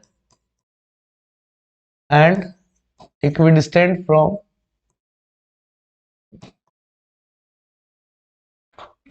ए एंड जी, इससे किस इक्वल डिस्टेंस पे है, ए और जी से। तो जाहिर सी बात है जब ए और जी से इक्वल डिस्टेंस पे है तो जो एपी की डिस्टेंस होगी वही किसके इक्वल होगी, तुम्हारे जीपी के इक्वल होगी। तो एपी का फॉर्मूला क्या होता है, वही same under root X two minus X one का होल स्क्वायर। तो जीरो से माइनस करेंगे माइनस टू को, तो माइनस टू क्या बन जाएगा, plus two. Zero plus two का होल स्क्वायर प्लस फिर वाई से माइनस करेंगे टू को, यानी वाई माइनस टू का होल स्क्वायर। फिर इक्वल्स टू क्या हो जाएगा, जीपी, यानी कि जीरो से माइनस करेंगे क्या, अंडर रूट, जीरो से माइनस करेंगे किसको, फोर को, तो माइनस माइनस प्लस फोर का होल स्क्वायर। अब प्लस में क्या करेंगे यहाँ पे, वाई से माइनस करेंगे सेवन को, तो माइनस सेवन का होल स्क्वायर। अब स्क्वायर रूट तो टूट जाएगा, दोनों तरफ स्क्वायर रूट है तो टूट जाएगा ना। अब दो का स्क्वायर कितना होता है, चार, प्लस ये हो जाएगा वाई का स्क्वायर माइनस टू इंटू ए इंटू बी, फिर प्लस का हो जाएगा बी का स्क्वायर इक्वल्स टू ये हो जाएगा फोर का स्क्वायर कितना होता है,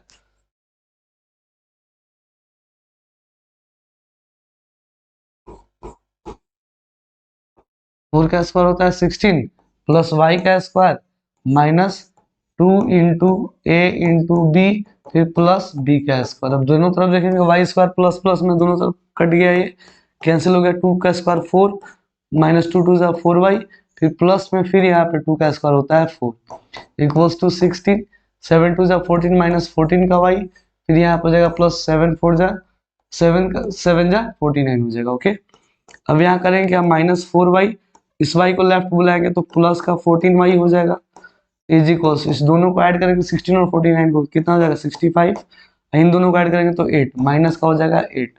अब यहाँ 10 वाई इज इक्वल्स टू कितना हो जाएगा 57, तो वाई इज इक्वल्स टू क्या हो जाएगा आपका 57/10। तो बताइए उस पॉइंट की कोऑर्डिनेट क्या हो जाएगी, 0,57/10। आई होप कि आप लोग को ये चीज अच्छे से समझ में आया होगा। ठीक है, अब आते हैं अगले क्वेश्चन में।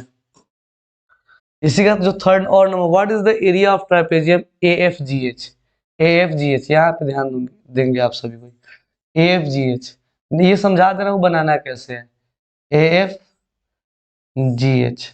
ठीक है, तो पहले देख लो दोनों के बीच की जो परपेंडिकुलर डिस्टेंस है वो कितनी की है, यानी कि ये 1 यूनिट और ये 2 यूनिट, जो डिस्टेंस बिटवीन पैरेलल लाइन है यानी एच जो है वो 2 यूनिट्स की है, कितने की है 2 यूनिट्स। अब उसके बाद निकालना क्या होता है हमें, पैरेलल साइड्स, यानी एरिया ऑफ ट्रापेजियम का फॉर्मूला क्या होता है, एरिया ऑफ ट्रापेजियम का फॉर्मूला क्या होता है 1/2 into sum of parallel side, क्या होता है sum of parallel sides and into में होता है हाइट। ठीक है, तो सम ऑफ पैरेलल साइड्स यहाँ कौन कौन है मेरा, सम ऑफ पैरेलल साइड्स कौन कौन हो जाएगा, एक जी एच हो जाएगा और दूसरा ए एफ हो जाएगा, जी एच प्लस में हो जाएगा क्या मेरा ए एफ हो जाएगा, इनटू में हाइट एच हो जाएगा, जो एच की वैल्यू कितनी है 2 यूनिट्स। ये जी एच और ए एफ कैसे निकलेगा आप सबको पता है, डिस्टेंस फॉर्मूला यूज करोगे जी एच और ए एफ पता चल जाएगा। अब आते हैं इसके अगले क्वेश्चन में। ओके, अगला क्वेश्चन है the school auditorium was to be constructed to accommodate at least 1500 people. The chairs are to be placed in concentric circular arrangement in such a way that each succeeding circular row has 10 seats more than the previous one. If the first circular row has 30 seats, how many seats will be there in the 10th row? इसका बहुत easy है, यहीं पे समझा दे रहा हूँ। ठीक है, पहला नंबर क्वेश्चन कह रहा है का हर एक, देखो ये सबसे पहला नंबर होगा, ये दूसरा नंबर होगा, ये तीसरा नंबर होगा, ये चौथा हुआ, पांचवा हुआ, ऐसे करके रो बढ़ते चला जा रहा है। एक रो में जो नंबर ऑफ चेयर्स है, जो भी नंबर ऑफ चेयर्स है सब में कितना कितना इंक्रीज कर रहा है, यहाँ पे ध्यान दो 10 सीट्स इंक्रीज कर रहा है। नेक्स्ट अगले चेयर में अगले रो में पहले रो में अगर मान ली 30 सीट्स है तो अगले रो में 40 सीट्स हो जाएगा, उसके अगले रो में 50 सीट्स हो जाएगा। तो यहाँ क्वेश्चन करेगा if the first circular row has 30 seats, first circular row has 50 seats, sorry 30 seats, कितना सीट्स है, तो सेकेंड रो में कितना होगा, सेकेंड सर्कुलर, सॉरी यहाँ पे रो हो जाएगा, रो हैज 30 + 10 40 सीट्स हो जाएगा। एंड इससे हमें क्लियरली पता चल रहा है ए की वैल्यू जो है वो 30 है और डी की वैल्यू 10 है। 10 इंक्रीज होते चला जा रहा है ना। हमसे 10th रो पूछा जा रहा है। ये A1 यानी पहला रो हुआ, ये A2 यानी कि दूसरा रो हुआ। वैसे ही 10th रो यानी कि A10 निकालना है। क्या निकालना है हमें? A10 निकालना है। A10 की फॉर्मूला क्या हो जाएगी? A plus 9D। ए की वैल्यू कितनी है? 30 प्लस डी, 9 इंटू डी की वैल्यू कितनी है? 10। तो 30 प्लस 90 कितना हो जाएगा आपका? 120। यानी 10th रो में कितने सीट्स होंगे? 120 होंगे। ये हो गया आपका आंसर। ओके, पहले क्वेश्चन का। दूसरा number question, for 1500 seats in the auditorium how many rows need to be there. अगर टोटल नंबर ऑफ सीट्स कितना चाहिए? 1500 चाहिए। टोटल नंबर ऑफ सीट कितना चाहिए? 1500 चाहिए। यानी एसएन कितना दे दिया आपको? एसएन दे दिया 1500। टोटल नंबर ऑफ सीट कितना चाहिए? 1500। एन की वैल्यू हमें नहीं पता है। उसके बाद में ए की वैल्यू पता है कितना? 30 सीट्स। डी की वैल्यू पता है कितना? 10। तो यहाँ एन नहीं पता है तो कौन सा फॉर्मूला पुट करेंगे? एसएन का। एसएन का फॉर्मूला क्या होता है? n/2 ब्रैकेट में 2a plus n minus 1 into का हो जाएगा डी। यहाँ क्वेश्चन में कह रहा है क्या? टोटल 1500 लोग को हमें बैठाना है तो कितने रो लगेंगे? यानी सारे रो के सीट्स जो है उसको ऐड करते चले जाने। पहले में 30, दूसरे में 40, कितना हो गया? 70 एडजस्ट हो गया दो रो में। अगले रो में कितना है? 50 है। 70 प्लस 50, यहाँ पे मैंने कुछ गड़बड़ करा है क्या? नहीं, वो 120 है। हाँ, तीसरे रो में कितना है? 50 है। अब 70 अब प्लस 50, 120 तीन रो को मिला करके हो गया। चौथे रो में कितना है? आपका 60 है। यानी कि 120 प्लस 60 180। चौथे रो को मिलाकर के कितना हो गया? 180 सीट्स हो गया। ठीक है, तो वैसे ही टोटल 1500 लोगों को बैठाना है तो कितने रो चाहिए? अब एन की वैल्यू कितनी है? 1500। एन की वैल्यू हमें नहीं पता है ना। अब 2 इंटू ए की वैल्यू कितनी है? ए की वैल्यू आपकी है 30 प्लस एन तो हमें पता नहीं है, बट डी पता है कितना? 10। ओके, अब यहां से हम सोल्व करेंगे। ये हो जाएगा आपका 3000 is equals to N bracket में 30 टू जा क्या हो जाएगा? 60 हो जाएगा प्लस का 10n माइनस का 10। ओके, अब इसको सोल्व करेंगे। ये सब में से 10 कॉमन कर सकते हैं, तो जब सब में से 10 करेंगे तो 3000 इज इक्वल्स टू हो जाएगा 10 का n। अब माइनस का यहाँ हो जाएगा तुम्हारा 6 प्लस का n माइनस का हो जाएगा 1। ओके, अब एक जीरो से एक जीरो कैंसिल, इधर को कर लेते हैं इरेज। ठीक है, ये सब आपको समझ में आ गया होगा, सबको इरेज कर ले रहा हूं मैं। ठीक है, अब करते क्या हम यहाँ पे? अब यहाँ पे ध्यान दो, 300 इज इक्वल टू कितना मिला आपको? n इंटू 6 में समझ जाएगा 5 प्लस n, ये ना मिला। यानी कहने का मतलब n square plus 5n is equals to कितना? 300। इसको लेफ्ट बुलाते हैं। n स्क्वायर माइनस का सॉरी प्लस का 5n माइनस का 300 इज इक्वल्स टू कितना? 0। अब दो नंबर में ऐसे थर्ड टर्म कौन सी में यहाँ पे? इसको क्वाड्रेटिक फॉर्मूला से, क्वाड्रेटिक इक्वेशन के तरीके से इसको सोल्व करेंगे। फैक्टराइज करके भी कर सकते हैं। थर्ड टर्म माइनस में तो सोचेंगे घटाने पे आना चाहिए 5, इंटू करने पे आना चाहिए 300। दो नंबर ऐसे सोचना है, जिसको माइनस करें तो 5 है, बट वहीं पे इंटू करें तो कितना आ जाए? तो ये 15 और 20 इन दोनों को इंटू करो तो 300 हो जाएगा, और दोनों को माइनस करने पे 5 आ जा रहा है। तो यहाँ करेंगे क्या? n स्क्वायर प्लस का हो जाएगा 20n अब माइनस का हो जाएगा 15n, फिर माइनस का 300 इक्वल्स टू क्या हो जाएगा? 0। फिर पहले दो टर्म से कॉमन, लास्ट दो टर्म से कॉमन। यहाँ n कॉमन करेंगे तो n प्लस कितना बचेगा? 20। फिर यहाँ माइनस का 15 कॉमन करेंगे तो क्या बचेगा? n प्लस 20 ब्रैकेट में इज इक्वल्स टू में 0। अब n माइनस 15 एक साथ, फिर n प्लस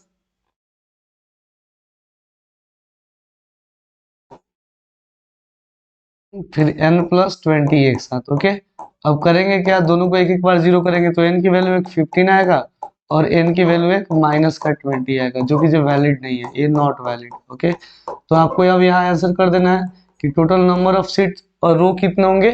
तो 15 रो होंगे। कुल कितने रो होंगे? 15 रो होंगे। ओके, ये समझ में आया? यहाँ टोटल नंबर ऑफ सीट्स की बात किया है इसलिए मैंने एसएन का फॉर्मूला लगाया, ठीक है।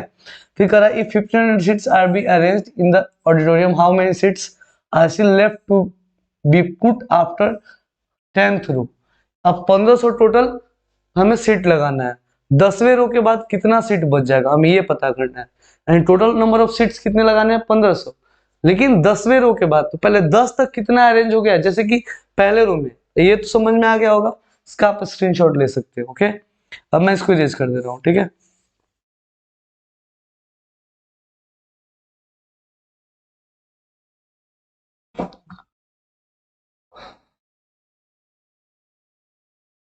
अब कहने का मतलब क्या है, जैसे फर्स्ट रो में कितना है, फर्स्ट रो में आपका 30 है, अगले रो में कितना है 40 है, अगले रो में कितना है 50 है, यानी इन दोनों को मिला के हो गया 70, इन तीनों को मिला के हो गया 120, ऐसे करके बढ़ते चला जा रहा है ना। तो 10 रो के बाद कितना बच जाएगा हमसे ये पूछा जा रहा है। तो सबसे पहले हम क्या निकालेंगे, दो के और वाले क्वेश्चन में सबसे पहले S10 निकालेंगे। क्या निकालेंगे हम, S10। तो S10 का फॉर्मूला क्या हो जाएगा 10/2, क्योंकि सिंस SN का फॉर्मूला होता है n/2 bracket 2a plus n-1 into D. अब पहले क्वेश्चन में जो a और d बताया सेम वही यहाँ भी यूज करना है। 2 इंटू ए के जगह पे कितना है 30 प्लस n के जगह पे कितना हो जाएगा 10-1 इंटू डी के जगह पे कितना है 10, 10-10 बढ़ते चला जा रहा है ना। तो डी के जगह पे कितना हो जाएगा 10, 2 से कटाएंगे कितना जा में कटेगा 5 जा में, 5 ब्रैकेट 32 जा कितना हो जाएगा 60, 9 10 जा कितना हो जाएगा 90। ओके, अब यहाँ पे 5 इंटू कितना हो जाएगा 150, 15 5 जा कितना होता है 75, 750 सीट्स अरेंज हो गया। तो नंबर ऑफ सीट्स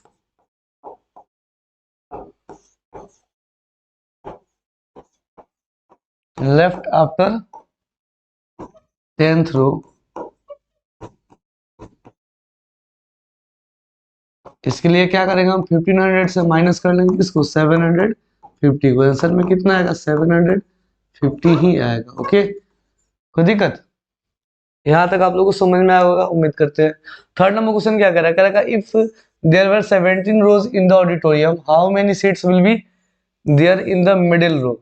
अगर 17 रो होता ऑडिटोरियम में तो मिडिल रो में क्या होता है, तो टोटल नंबर ऑफ रो कितना कर दिया गया,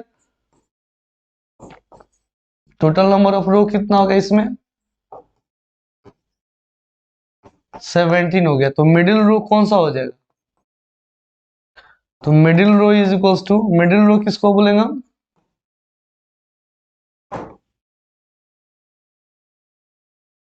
अब 17 क्या है मेरा ऑड है ना, तो ऑड का मिडिल निकालने के लिए फॉर्मूला क्या होता है n+1 बाई में 2 होता है,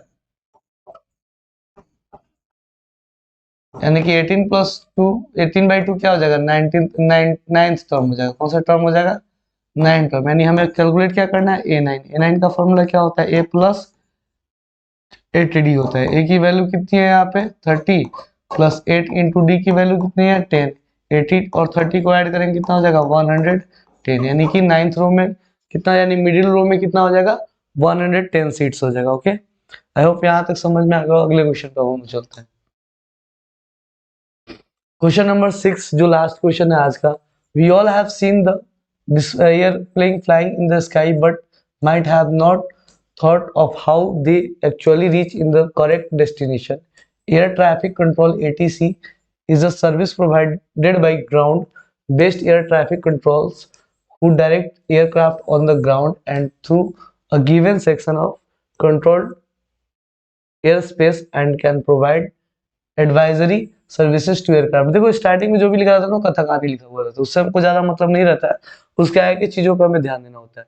at a given instances ATC find that the angle of elevation of an aeroplane from a point on the ground is 60 degree after a flight of 30 seconds. 30 second उड़ने के बाद it is observe that the angle of elevation changes to 30 degree. पहले 60 degree था, 30 second बाद उसका angle of elevation कितना हो गया 30 डिग्री हो गया। The height of the plane remains constantly as 3203 metre. Use the above information to answer the question that follow. अब कहने का मतलब यहां समझ लो, एक एरोप्लेन है जो उड़ रहा है 3000 √3 मीटर के हाइट पे, ठीक है।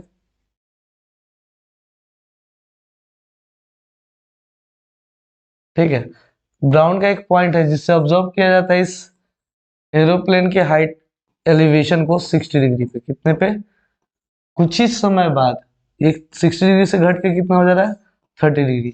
अब ये टाइम ले कितने का रहा है या क्वेश्चन में देख लो, कितना समय ले रहा है on the ground, observe that after 30 seconds, कितना का समय ले रहा है, 30 सेकेंड का टाइम ले रहा है। ये कितना का टाइम हो गया, 30 सेकेंड का टाइम हो गया। अब यहाँ पे हम करेंगे, मान लेते हैं ओ कोई पॉइंट है ग्राउंड पे, ये ए बी, बी पोजिशन हो गया एरोप्लेन का, ये किसका पोजिशन हुआ, एरोप्लेन का हुआ। और यहाँ से बी से उड़ करके कहाँ चला गया, ये सी पे चला गया, ये कौन सा पॉइंट हो गया आपका, डी हो गया, कोई दिक्कत। अब इसमें कहना क्या है, 3000√3 मीटर है, ये भी कितना हो जाएगा, 3000√3 मीटर। हाइट सेम है, खाली डिस्टेंस ट्रैवल किया है, ठीक है। अब हमसे पूछा जा रहा है, एक नंबर क्वेश्चन का आंसर देखते हैं। क्वेश्चन पूछा गया है, draw neat level figure to show that the above situation diagrammatically, हो गया, या फिगर ड्रॉ कर देंगे, 1 मार्क्स मिल गया आपको। कितना मार्क्स मिल गया, 1 मार्क्स का आपने क्वेश्चन सोल्व कर दिया, ठीक है, 1 मार्क्स का काम खत्म। अगले क्वेश्चन में देखते हैं इसका second number, what is the distance travelled by the plane in 30 seconds, इस 30 सेकंड में वो कितना डिस्टेंस ट्रेवल करेगा।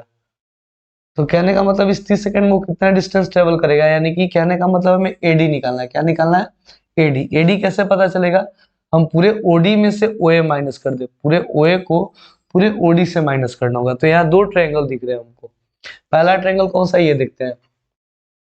पहले आते हैं इन दो नंबर क्वेश्चन के लिए, सबसे पहले चलेंगे in triangle O A B में, किसमें, ओ ए बी में हमें दो चीज निकालना है, ओ ए निकालना है, फिर निकालना है ओ डी।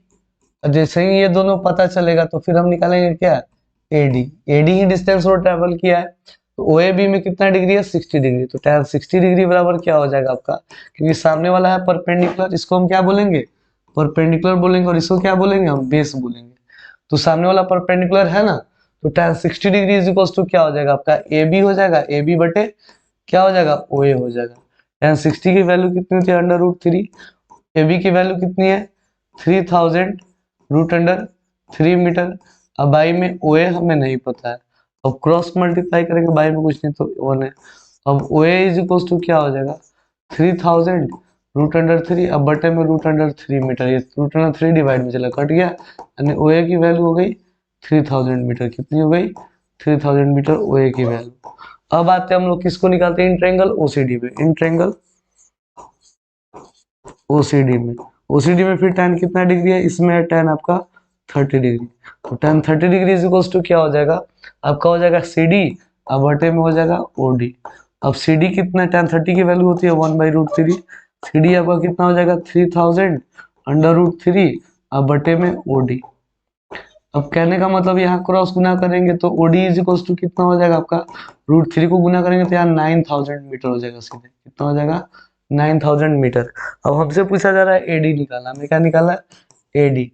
एडी कैसे निकलेगा, ओडी में से हम क्या करेंगे, ओसी को माइनस कर लेंगे, यानी 9000 मीटर से किसको माइनस कर लेंगे, 6000 मीटर को, सॉरी 3000 मीटर को।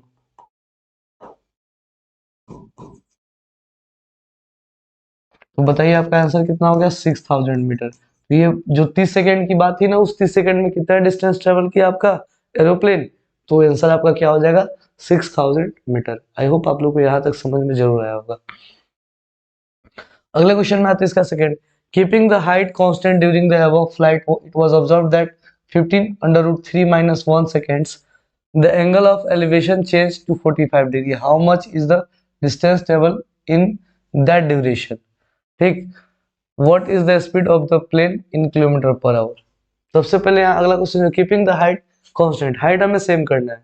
During the above flight it was observed that after 15 √3 - 1 second, यानी सेम क्वेश्चन है, बस टाइम खाली बदल देना है हमको, ठीक है।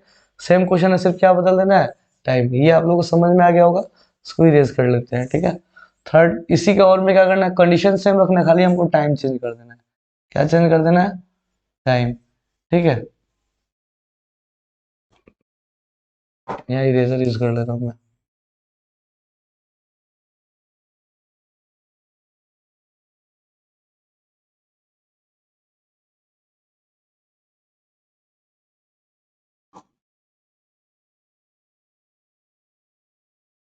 कंडीशन से हमें खाली टाइम चेंज हो गया। टाइम क्या है 15√3 - 1 सेकेंड। सेम तरीके से बनाना है, जैसे मैंने अभी एडी निकाला ना सेम तरीके से निकालना है। टाइम सेम है। यहाँ एंगल जो 30 डिग्री है ये इसके जगह पे क्या हो जा रहा है 30 डिग्री की जगह पे सिर्फ क्या हो जा रहा है 45 डिग्री हो जा रहा है। अब कुछ नहीं है, यहाँ करना क्या है, यहाँ करना है in triangle. In triangle O A B में ऑलरेडी हम निकाल चुके हैं। O A is equals to, sorry यहाँ ओ सी मैंने लिख दिया हुआ था, ओ ए होगा, ठीक है। इसके पिछले वाले क्वेश्चन में करेक्ट कर लेना, ओ ए होगा। ओ ए इज इक्वल्स टू क्या आ गया था आपका 3000 मीटर आ गया था ना। अब आते हैं इन ट्रेंगल किस में, इन ट्रेंगल, सॉरी 3000 मीटर ही था ना, हाँ 3000 मीटर ही था। अगले क्वेश्चन में आते हैं इन ट्रेंगल ओ डी सी में। ओ डी सी में tan कितना degree 45 degree. tan 45 degree is equals to क्या हो जाएगा आपका DC, अब बटे में हो जाएगा आपका OD। अब यहाँ पे tan 45 की वैल्यू होती है 1, DC की वैल्यू है 3000 √3 बटे OD की वैल्यू हमें नहीं पता है, क्रॉस ना करेंगे। OD इज इक्वल्स टू क्या हो जाएगा सेम वही 3000 √3 मीटर। ओके, ये OD की वैल्यू हो गई। तो डिस्टेंस ट्रेवल बाई एरोप्लेन कितना हो जाएगा,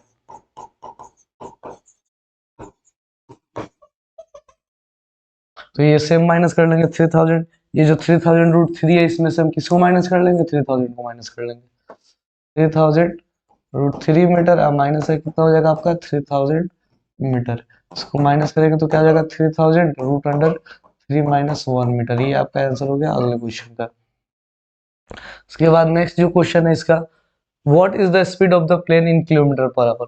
प्लेन की स्पीड क्या होगी, तो कहने का मतलब है पहले सिचुएशन में ध्यान दो, 30 सेकेंड्स में कितना ट्रैवल किया है वो, 30 सेकेंड्स में 6000 मीटर ट्रैवल किया है। कितना मीटर ट्रैवल किया है 6000 मीटर ट्रैवल किया है। तो कहने का मतलब यहाँ स्पीड का फॉर्मूला क्या होता है, स्पीड का फॉर्मूला होता है डिस्टेंस बाई टाइम। आप सबको पता है स्पीड का फॉर्मूला क्या होता है डिस्टेंस बाई टाइम। अब यहाँ आप ध्यान देंगे डिस्टेंस को हमें स्पीड कौन सी में निकालना है किलोमीटर पर आवर में। डिस्टेंस मीटर में तो 6000 मीटर यानी कि 6 किलोमीटर हो गया, और टाइम को 30 सेकेंड्स है ना, तो 30 सेकेंड्स को आवर में कन्वर्ट करेंगे तो 30/3600 3600 आवर हो जाएगा, क्योंकि सेकेंड को आवर में कन्वर्ट करने के लिए 3600 से डिवाइड करना होता है। एक जीरो से एक जीरो गया, और यहाँ पे हम करेंगे 6 मल्टीप्लाई बाई इसको रिवर्स करेंगे तो 360, अब बटे में कितना आ जाएगा 3 किलोमीटर पर आवर। ओके, अब यहाँ पे 3 से ये कट जाएगा, 3 2 6, अब ये हो जाएगा 720 किलोमीटर पर आवर। ये हो गया आपका स्पीड एरोप्लेन का। ओके, तो आज के वीडियो में इतना ही क्वेश्चंस रहेगा। जिस क्वेश्चंस में अगर आपको दिक्कत होगा तो आप हमें कमेंट सेक्शन में जरूर बताना। उम्मीद करते हैं आपको मेरे द्वारा बताया हुआ हर एक सॉल्यूशन समझ में आया होगा। अगर कहीं भी कोई भी परेशानी होता है क्वेश्चन में, देखो इसमें क्या होता है ना, ज्यादा वो स्टार्टिंग में जितने भी लैंग्वेज वगैरह दिए जाते हैं स्टार्टिंग पॉइंट यहीं से शुरू होता है, इसके बाद के जो भी कॉन्सेप्ट्स होंगे ना, देखना मैक्सिमम पॉइंट्स यहीं दिए हुए रहते हैं। हमें पहले समझना होता है चीजों को कि क्या गिवन है, हमें निकालना क्या है, सिचुएशन कैसा है, डील कैसे करना है, ये पहले समझना होता है कि गिवन क्या है। पहले गिवन को पकड़ो, इस क्वेश्चन में गिवन क्या है और हमें रिजल्ट में क्या चाहिए, ऑटोमेटिकली सोल्व होने लगेगा। ठीक है, और कंसेप्ट क्लियरेंस बहुत जरूरी है केस बेस्ड क्वेश्चन को सोल्व करने के लिए। उम्मीद करते हैं वीडियो पसंद आया होगा। Thank you, bye bye, I love you, सुन आप सबको। बच्चों आप सब मेरे बहुत ही अच्छे बच्चे हैं, मुझे पता है आप लोग अच्छे से पढ़ाई करोगे, अच्छा रिजल्ट आएगा। अगर कोई भी दिक्कत हो मैं आपके हेल्प करने के लिए, आपको हेल्प करने के लिए यहाँ खड़ा हूँ। बस आप बताओ मैथ्स में आपको जो भी प्रॉब्लम है, मैं उससे रिलेटेड वीडियो बना दूंगा। कमेंट में मुझे बता दो, मैं सॉल्यूशन फाइंड आउट कर लूंगा। ओके, थैंक यू इतना देर वीडियो पे बने रहने के लिए।